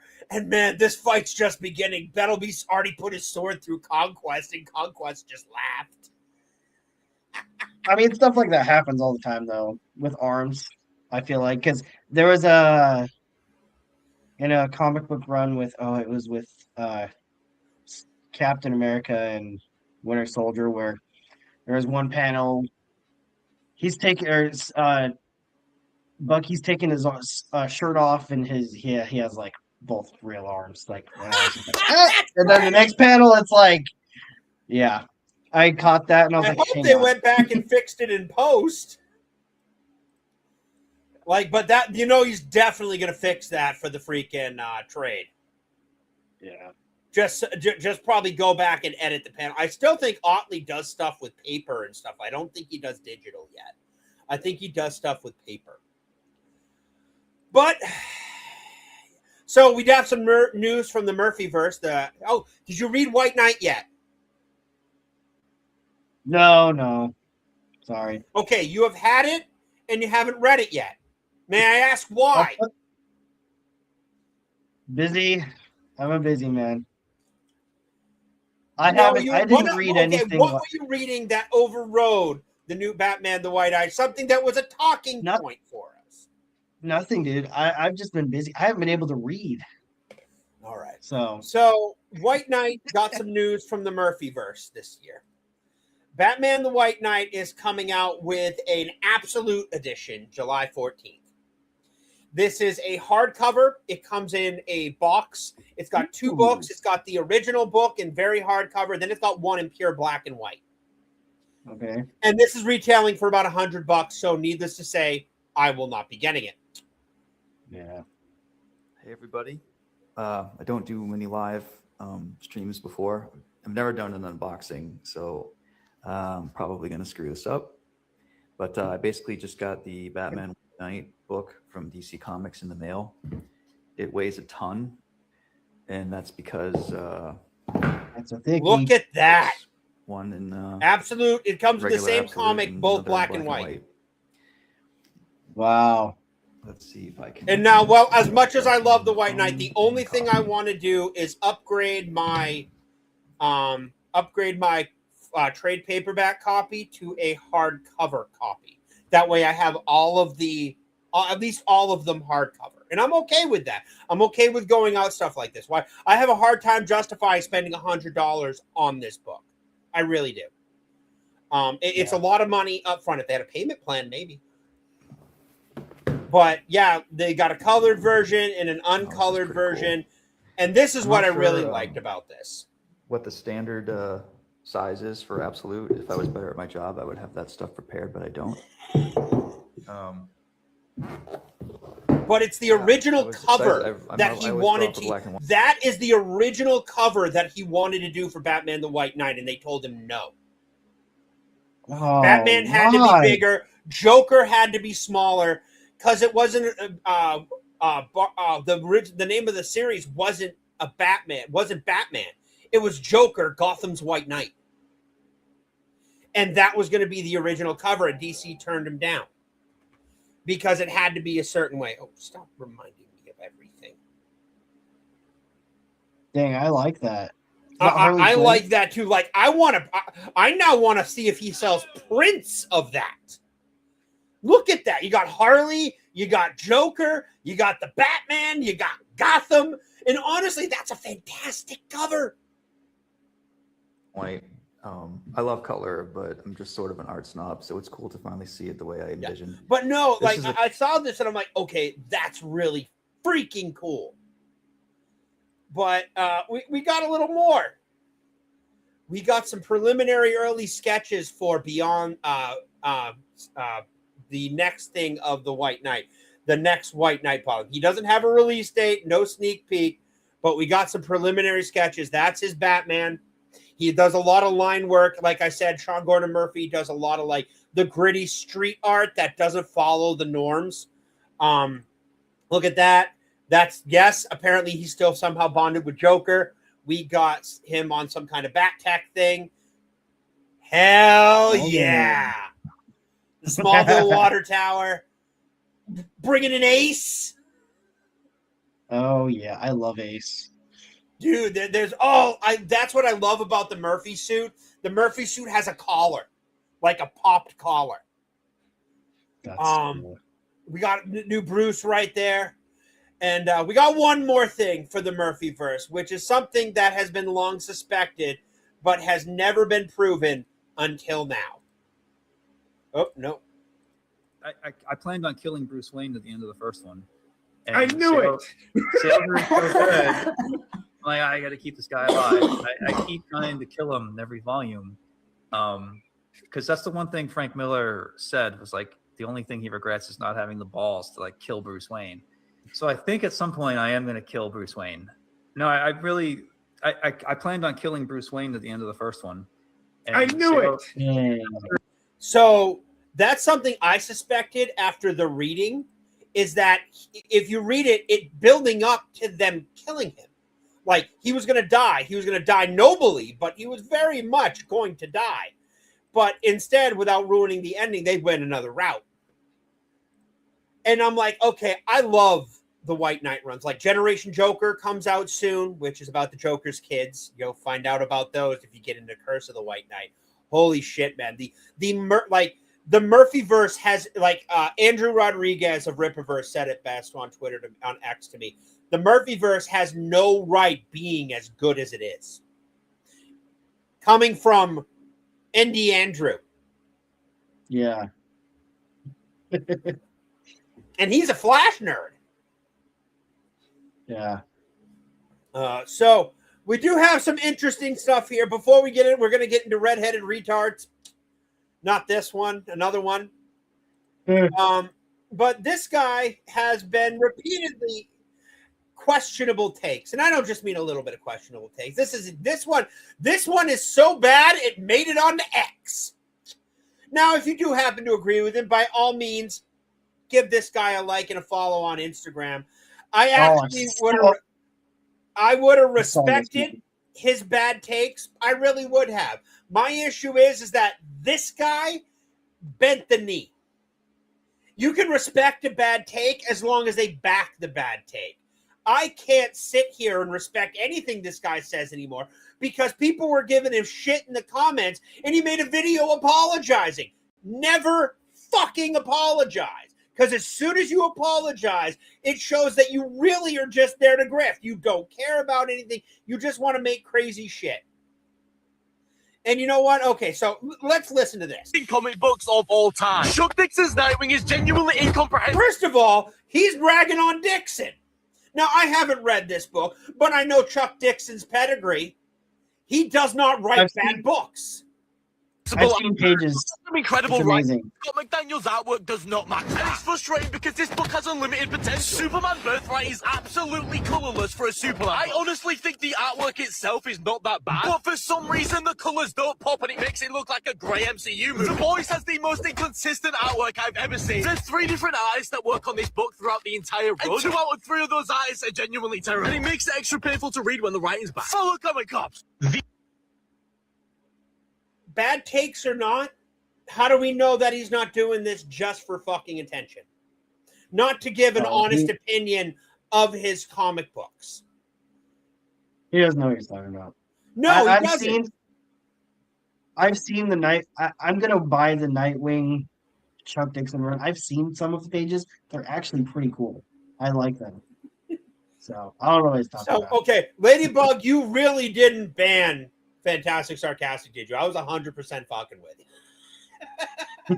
Because if you did, unban him. Please unban him. He's my buddy, and I was just fucking with him.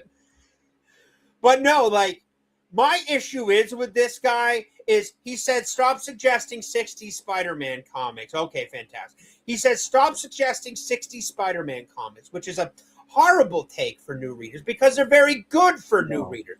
They are simple stories. Yes, they run a long time. So, you know, but it's an omnibus. You can read it all. It is a very good entry-level comic because they were designed for people, for 6 to 10-year-olds to read 50, 60 years ago. That's what got me into comics, was the Spider-Man. But I did make my voice known, and it's gotten up to 90 likes. You know, nothing viral. But I said, this is a guy who said, stop suggesting 60s Spider-Man for new readers. Comics are much better now. Guy's a fucking retard. You know, my standard response on X. I got responses. Danny, he's right. New readers aren't gonna fuck with 60s Spider-Man. Upside the head. No. Okay, I can't list. I've read the full run of Nightwing. It's not Dixon's best work, but it's still really good. And it's just that Nixon has turned out some great work over the years. When an artist turns out great work, when they turn out that slightly less than that, look at Ramita Jr., like what we just went over. When they put out slightly less, they get launched at. But here's my personal favorite. He's kind of right about that. Comics aren't necessarily better today, but the style has changed a lot. Reading old comics could be unsettling for a new reader. This is a red flag. Click on profile. Hi, I'm a 16-year-old autistic girl. I like many things, especially Transformers. I will try to post one drawing a day. The cross got me. And mom one day. And she's in France. I'll be laughing. What is a 16-year-old doing on X? It's not a good place for a teenager. X is the fucking Wild West. It's worse than 4chan. But just holy shit. But this is crazy. But I saw that and I'm like, well, what the hell is this shit? But that's the Comics Cop's worst take of the week. But now we're going to get into the meat today because we got a fight coming on us in October. Not a little October. I mean a fucking fight. First of all, DC announced the new round of next level DC books. No, the Demon and Jonah Hex were not on them, and I was not happy. But we did get some good stuff. So, DC announces next level comic book series. Okay, so we got Legion of Superheroes, Titans, and Doom Patrol. Those are books that I know you're probably going to be interested in. DC announced over under. She's actually very autistically vocally off because she never leaves the house and thinks she is. It's all autism. Actually, yeah, most likely because everybody's self-diagnosed. Unfortunately, those of us with real autism get really lumped in with them really bad. DC announced today the next major expansion of DC Next Level Publishing Initiative with 3 new ongoing comic book series launching Wednesday, September 2nd, Legion of Superheroes, Teen Titans, and Doom Patrol. These books are the latest evolutions of DC's next line following the success of the recent launches, including Batwoman, Lobo, Deathstroke, the Terminator, Firestorm, which, by the way, Firestorm got a 3-issue extension. That book is amazing. Art and writing are phenomenal. Zatanna, kind of mid, not horrible, not great. Barbara Gordon Breakout, never read it.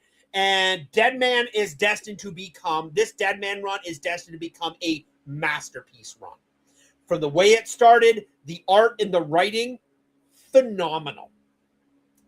Together, DC All In continues its second act with these new series showcase the breadth, ambition, and creative energy driving DC's 2026 publishing slate. DC's next level titles stand alongside DC's ongoing limited series across the main universe and absolute universe and expanding the scope of DC's future storytelling. These books are set in continuity, says the DC co-architect Josh Williamson. While the series will be independent reads and not heavily tied to other books, they will exist alongside DC's ongoing comic series like Superman, Batman, and Justice League Unlimited, which is great. That's what makes these DC Next Level books so good. Is that they're taking place side by side, but nope, we're over here doing this over here. You can read these if you want to. You don't really need to, but read these, and hopefully they'll get you to read the back issue too. That's what DC Next Level is doing. DC Next Level books are very new reader-friendly and will roll out over time, says DCC co-architect Scott Snyder.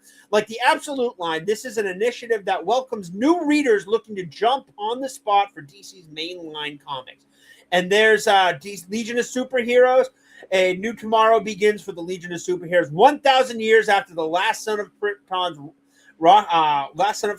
rocket crashed into the Kent farm, comes a new future inspired by the Man of Tomorrow. But the new future is in danger. Superheroes are outlawed. Deadly enforcers known as Persuaders keep the populace of the United Planets in check. Worlds are at war, and the dark tomorrows and the glimmer of the future and hope R.J. Brand has been brutally murdered. Can the mysterious Brainiac 1 of 5 solve Brand's murder? So it's a murder mystery. Solve Brand's murder. To restore the hope of the universe, he must assemble a legion, a gift of young rebels from across the cosmos, and they're all scattered across the universe. Witness the dawn of the new DC Comics architect. Witness the dawn of a new future. Sorry, my eyes just went a little wonky. Of the new future DC Comics architect Josh Williamson and Eisner Award-winning artist Hayden Sherman. Legions of Superheroes. You will never look at the same way tomorrow. Look at that. Now, Do you know who that is? No, I know that's Brainiac. I know that's Brainiac. I don't know if you've seen the TV series, the Lightning Lad. That is Lightning Lad right there. This sounds like it's so cool. This sounds like it's a Gingy book. Oh, I need to get in on this. This comes out September 2nd. Midtown Comics. Start your sub stuff. I'm not kidding you. All right, so that's that. Legion of debuts with a 40-page issue. 40-page issue debut written by Josh Williams and Hayden Sherman. Absolute Wonder Woman. By the way, Absolute Wonder Woman art, pretty damn good. And featuring variant covers by Jim Lee, cardstock and foil. Believe it or not, I actually have come to love cardstock covers. Mark Spears, Yasmin Polari, Hayden Sherman, Mark the Dyke. Yeah, so they got all the and it's $4 for a 40-page comic book. That's awesome. For the main cover, $5.99, $6 for the foil variants. Teen Titans, right there. Teen Titans, what do we got here going on with the Titans? I'm not sure I'm behind on. I'm not sure I like that art style. That's a little too. And if it makes sense, it's a little too.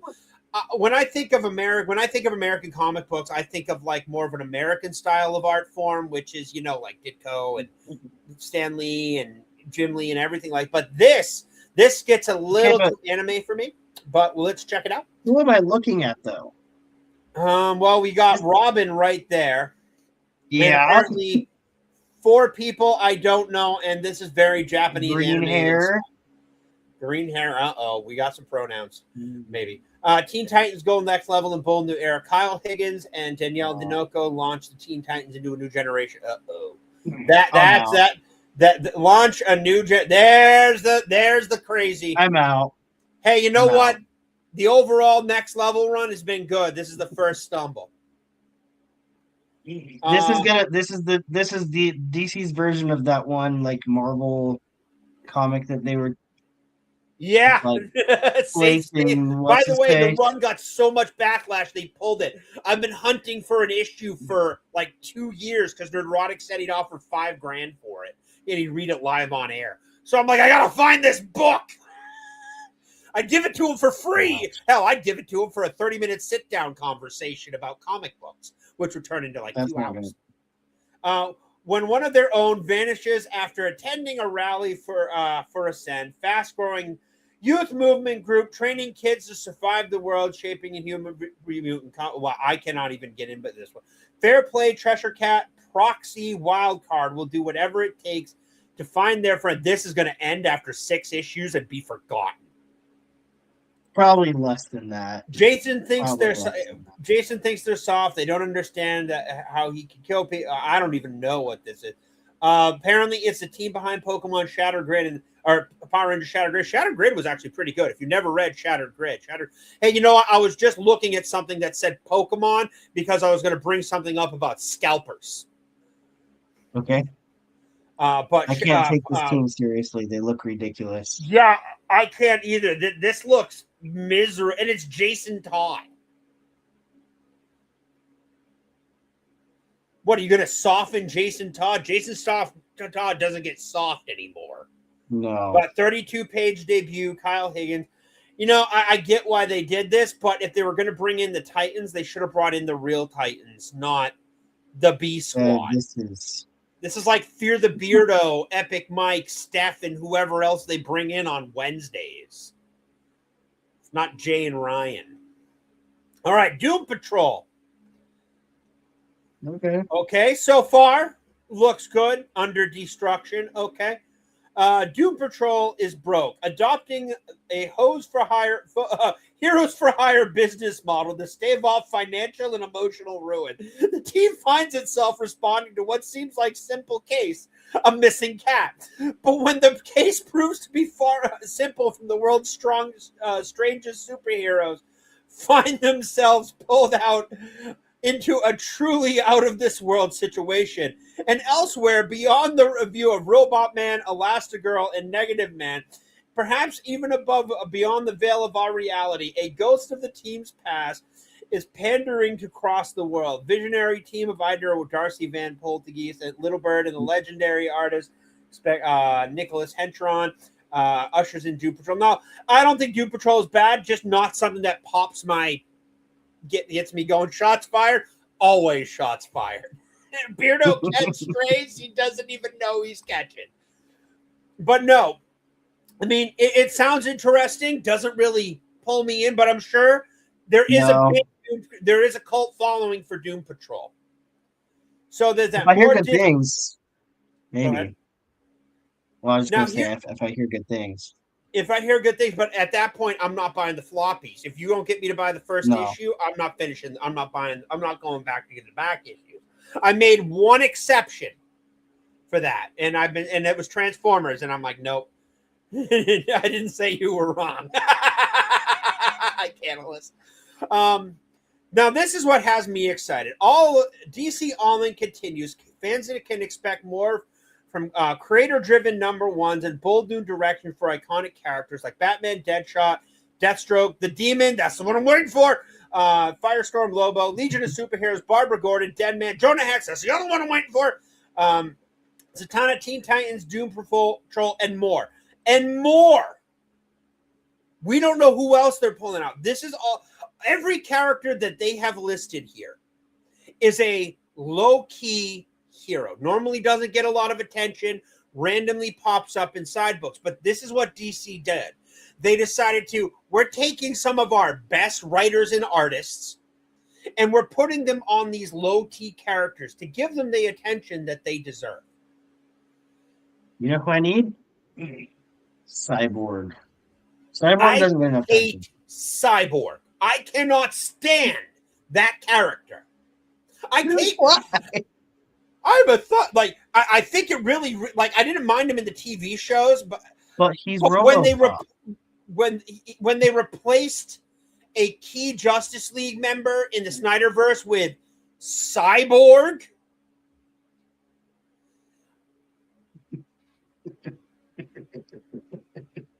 Okay. But no, they're bringing all these great artists, and there's more to come. These are like the ones they haven't released yet are the Demon and Jonah Hex, and I have a feeling in the next couple months after this relaunches, we're going to get them because I already have subbed to them. I haven't gotten a release date yet, but on my League of Comic Geeks, they are listed to be announced release date, and plus we don't have any clue who the artists are or anything like that. But I will be getting Jonah Hex and the Demon. Why? Because I love those two characters.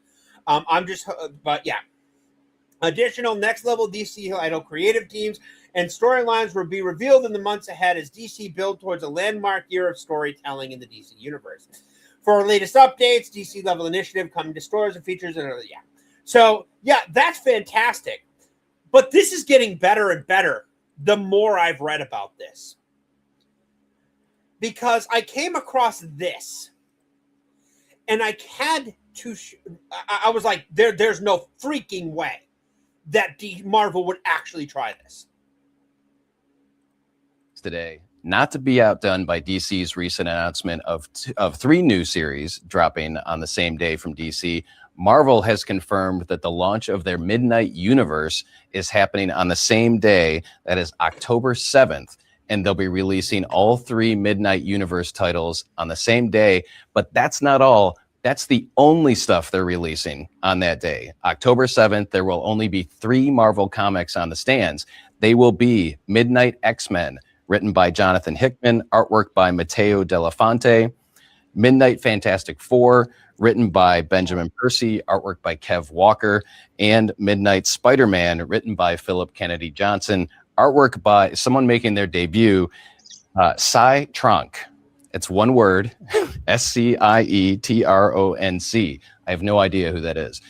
The Midnight Universe is a darker, it's their answer to the Ultimate Universe, all right? Let's just say what it is. It's their answer to the Absolute Universe. And yeah, who knows what it's going to be like, but I'm excited. I'm looking forward to all 3 of these titles. And I got guys a little cracked after that who looks forward to those new Marvel titles seriously. That's a terrible idea, being the only titles they release on that week. The only titles they're releasing on that week. And that is a terrible idea. All right, so here's the article from ICV2. Marvel changes Midnight Universal release plans, same day launch. They're releasing all of them on the same day. Okay. That's completely understandable. It's a bold. I actually have something really perfectly set up for this. It's a bold strategy, Cotton. Let's see if it pays off for them. So, with that, let us see what is launching on September 1st. By the way, this is my personal League of Comic Geeks. For free to sign up, $2 a month, track your collection, track new key issues and everything like that. Absolutely fantastic website. Has helped me out so much.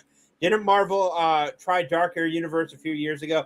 Yeah, but they're doing Midnight, and it's trying to play on Midnight Suns, and they're trying to counteract the Absolute Universe, but the Absolute Universe is only a fraction of their larger plan that they're doing. It just happens to be fucking fire. Like, this book is always taking #1 spots. Uh-oh, the wife is yelling at you, isn't she? It's... No, the child is being loud. Oh, do you need to go be dad for a minute? No, we're okay. Okay. So, January, February, March, April, May, June, July. So, let's check books for September. September. Okay. So, this is the books that are releasing September 2nd. So, we got Batman 13, Absolute Superman 23, Brook Exodus, Batgirl 23. Okay, Absolute right there. Gonna be a #1 spot or close to it. New Daredevil will probably be in the top 10. What else do we have here? Rook Exodus hasn't been doing well, but I don't read it. Freaking Mask, probably gonna be up there. Legion of Superheroes, Doom Patrol. These two right here will do very well. Yeah, I have a feeling Legion of Superheroes is going to do well. If you haven't seen the TV series, you need to watch it. It's actually pretty good. We got Comics Magazine, by the way, dude. If you haven't subscribed to this, do it. It's $3 a month, and it has some fantastic articles from comic creators. So we got so much coming out there. Now, apparently no Marvel's coming out that week. But what week are they? Oh, it's coming out in October. He said October 7th. There it is. 10/7. Okay. So what do we got coming out this week? Midnight. Something's Killing the Children. Batgirl 24. I think the Spider-Man, the Midnight Spider-Man is going to do well. Midnight Spider-Man is going to sell well. There's no way around it. Spider-Man just sells well. The other two, I'm not so sure about. I'm not so sure about. Like, the X-Men intrigues me because I like Hickman, but I'm not shelling out $6 for that freaking book. No. That's way too expensive. Like, I like the new DC runs because they're $3.99 each. They're a reasonable price. But what else do we got here? Gunslinger Spawn, Doom All-in-One, freaking Hellboy. Oh, dude, that's when the new Mignola Hellboy. Oh, yeah. Oh, dude, I was going to I'll wait for you to come back, but I made a video on this yesterday for some reason. I had no fucking reason it didn't take off. But the fact that this is coming out in October, this is officially Hellboy's back? Mike Mignola came back after 10 years for a Hellboy run to work with this artist. I got to be honest, I haven't read Hellboy. He's definitely. I haven't either, but I want this book. I love the TV series, or not TV series, the animated movies. I love the movies. But yeah, so I haven't read it. It's on my list. Just back issues are impossible, and the trades are expensive. You know, because you have to buy them in massive bulk. You know, but I really want to read Hell. We got Grendel. We got Hellboy. We got Full Metal Alchemist. This is a dead spot for comics. There is no Absolute coming out this week. And there's no Absolute. So they could potentially sell very, very well. Seems like, hang on, there's Doom. Yeah, there's another that's Doom All-in-One. Okay, never mind. But yeah, that's what's coming out. What's coming out next the week afterwards? Wolverine Paradise. I don't know. Okay. But no, yeah, I added that Hellboy to my pull list. Hey, Blood! Yeah. This is one of the books I'm going to be ordering. Quintrix surprisingly has me intrigued. I'm not going to lie. It has me intrigued too. I just don't have the money right now. And I love Carol Brown's work. She's really good at what she does. Yeah. But the fact that they are coming out that week is seriously that's just crazy. Like, we're canceling all other runs. You're taking a big gamble on your new run. Spider-Man's going to probably do very well. But, you know, the rest of them, I don't know. It's a crapshoot at that point. Here's what's going to happen is the Spider-Man run is going to start doing really well. And, like, the sales are going to be really high. And then, like, maybe in the middle of the run, it's just going to tank. And Probably about 3 issues in, people be... are going to get bored because the story's not that good. Who's the writer? Do you know? Is he famous at all, or it's Hickman. He did the Ultimate Spider-Man run. Oh, it might be okay. Jonathan Hickman, who okay did the Spider-Man? Let me see who did Spider-Man. Hickman's doing Hickman's doing X-Men. Fantastic Four is Benjamin Percy and Kev Walker.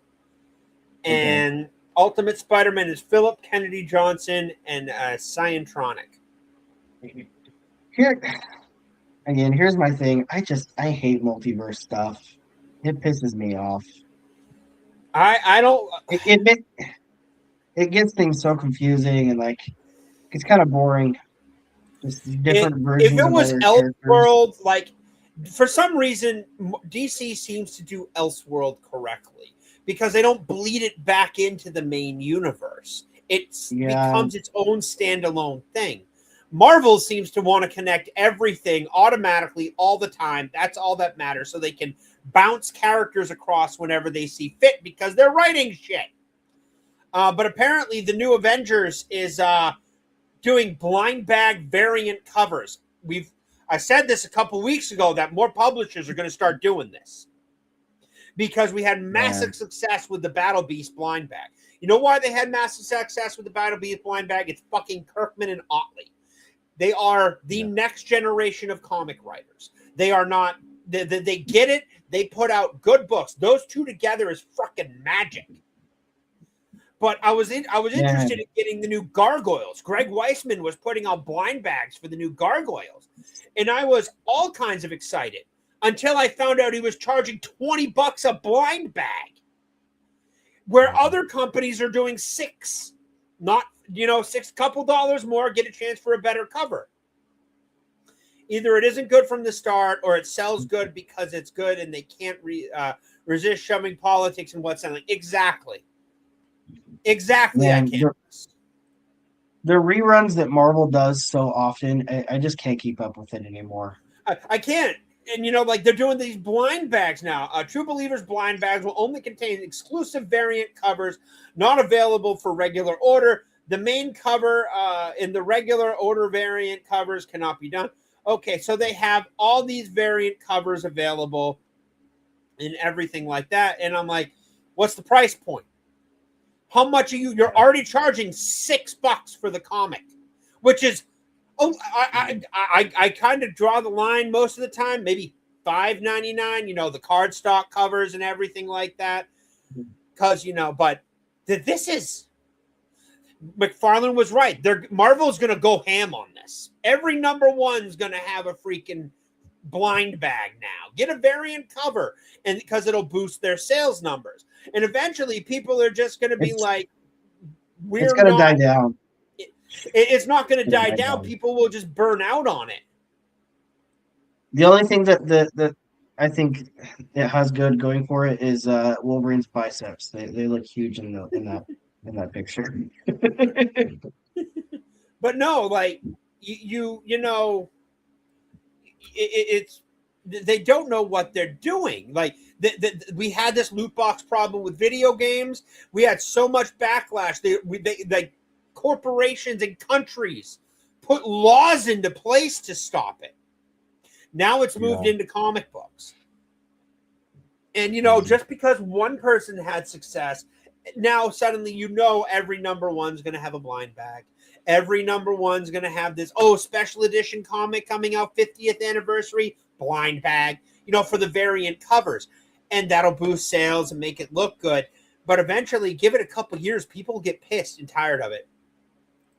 For me to bother with variants, I'd have to book. Yeah. So there are some variants that I actually like. Like I absolutely love the covers for Absolute Green Arrow. Like seriously, they are just fantastic. They're awesome. And I actually had to cut down on my variant covers for some books because I was getting 4 apiece. I'm just going ham. So I literally went through and I'm like, nope. Unless it's like going to be what I think is a key, like the Absolute Green Arrow #4. I got 4 variant covers on pre-order.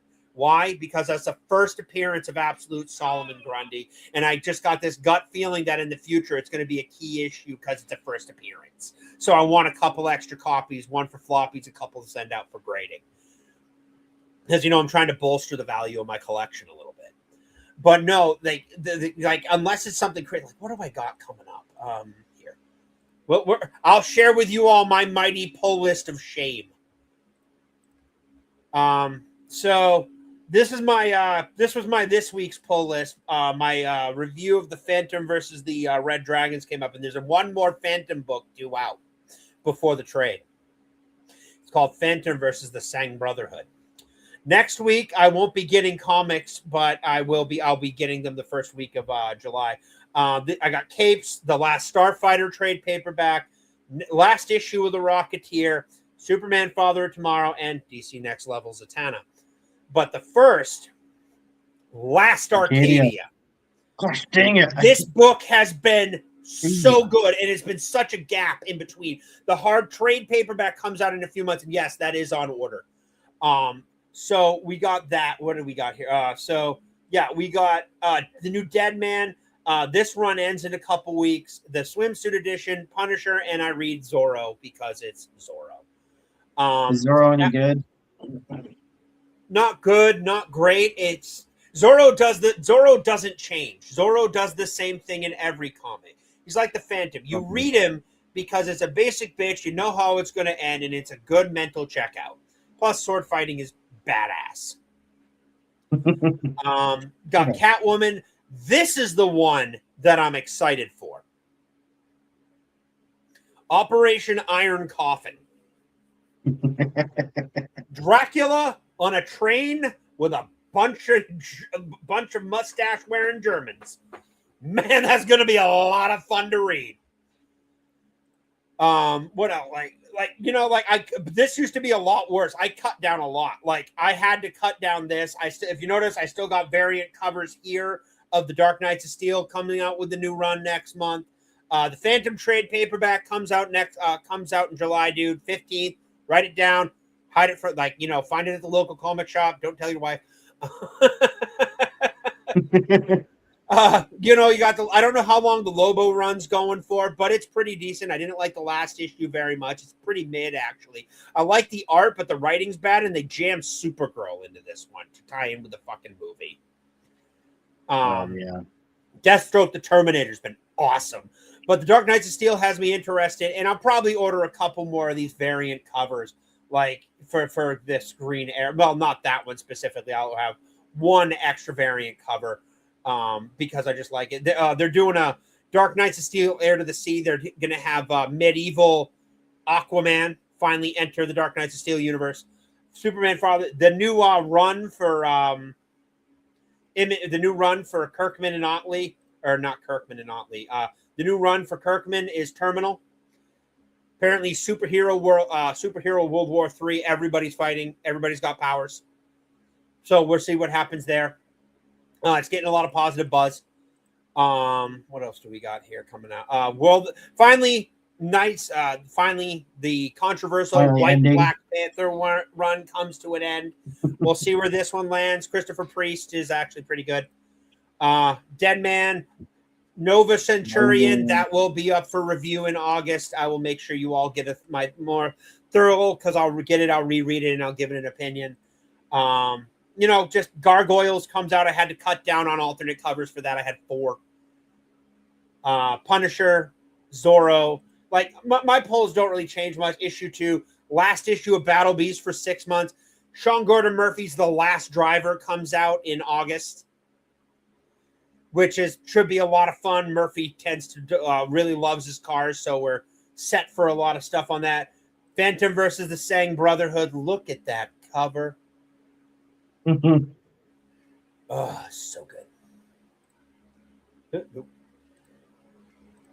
But yeah, of course, in between here, there will be stuff for Absolute Batman, more Absolute Wonder Woman as time goes on. Yeah, see, this is the Absolute Green Arrow number 5, Iron Coffin, and yeah, just all the same runs. I read the same runs almost every month. Very few new things make their way onto my list. September 22nd, write it down and put a reminder in your phone that's when the hardcover of Arcadia comes out. Okay. I read Capes because I like Kirkman's writing, even though he can't seem to stick the landing. But the Demon Helmet, Hell's Hitman. What else do I got on? That's when my pull list and Absolute Wonder Woman 3 comes out. I'll have a review for that. Absolute Superman comes out the week after. Yes, I get the hardcovers because I like to be able to open the page fully and get all the art from the page. But yeah, that's it. Oh, and where's the Lex? Yeah, okay. Apparently, this is when the freaking Daredevil trade paperback comes out, December 23rd. Now, unless they haven't released this is a holder date, which hopefully Marvel ain't that stupid. But yeah, my voice hurts. What a freaking night, man! I love doing these streams with you, man. I really do. Me too. But all right, that's what we got for you today. That's what we got, ladies and gentlemen. But what? Yeah. All right, dude. Where can they find you, Gingy? Find me on TikTok, X, YouTube. Catalyst, not only do they feel great, they really do feel great and look great on the shelves. I was actually trying to find some Dark Knights of Steel hardcovers, but they went out of print, so I'm going to have to suck it up and find them in my future. That really killed my day. But I'm replacing my Absolute Superman 1 with a hardcover, and I'm going to send it to my fine red-headed friend here to get his hands on. Then he can get his hands on the rest. I want to replace my Batman White Knight with a hardcover because, I have the other two in hardcovers, and it drives me crazy. Battle Beast has not released in hardcover. They're only floppies. But I do get the Invincible Ultimate hardcovers. There's 12 of these things. I got 4, and I plan on getting them all. Because there's Alan taking on the Viltrumite ship, and they're just big. They're great. And the best part about these is, move, dog. The best part about these is honestly the notes and everything they have going on in the back, dude. Like, seriously, they have absolutely early art, sketch work, stuff like that has been crammed, and notes from the author and writer artists in the back of these. And that's honestly why I love these over other things. Having that artistry and everything in the back is fantastic. Oh, but no, hardcover is always my way. They also hold up longer and the binding's better. But no, these make my day to have. This is my Image section, this is my DC section, and this is my Marvel section. Although DC is about to fill up real fast over the next couple months. All right. So yeah, that's where we're wrapping up tonight. But before I go, come on. As everybody's favorite comic reading puppy.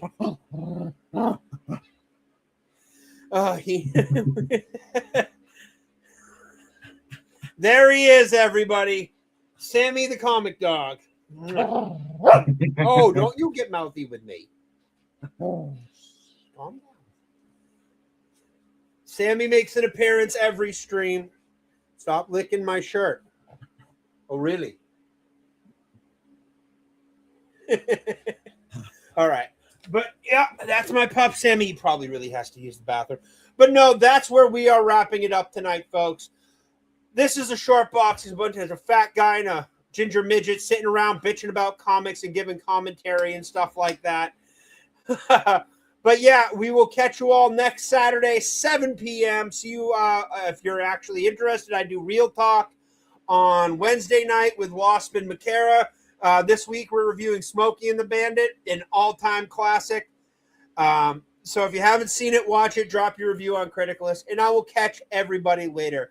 And for now, as always, I leave you with Jay hitting on Minnie Mouse. Minnie, my sweetheart, right there.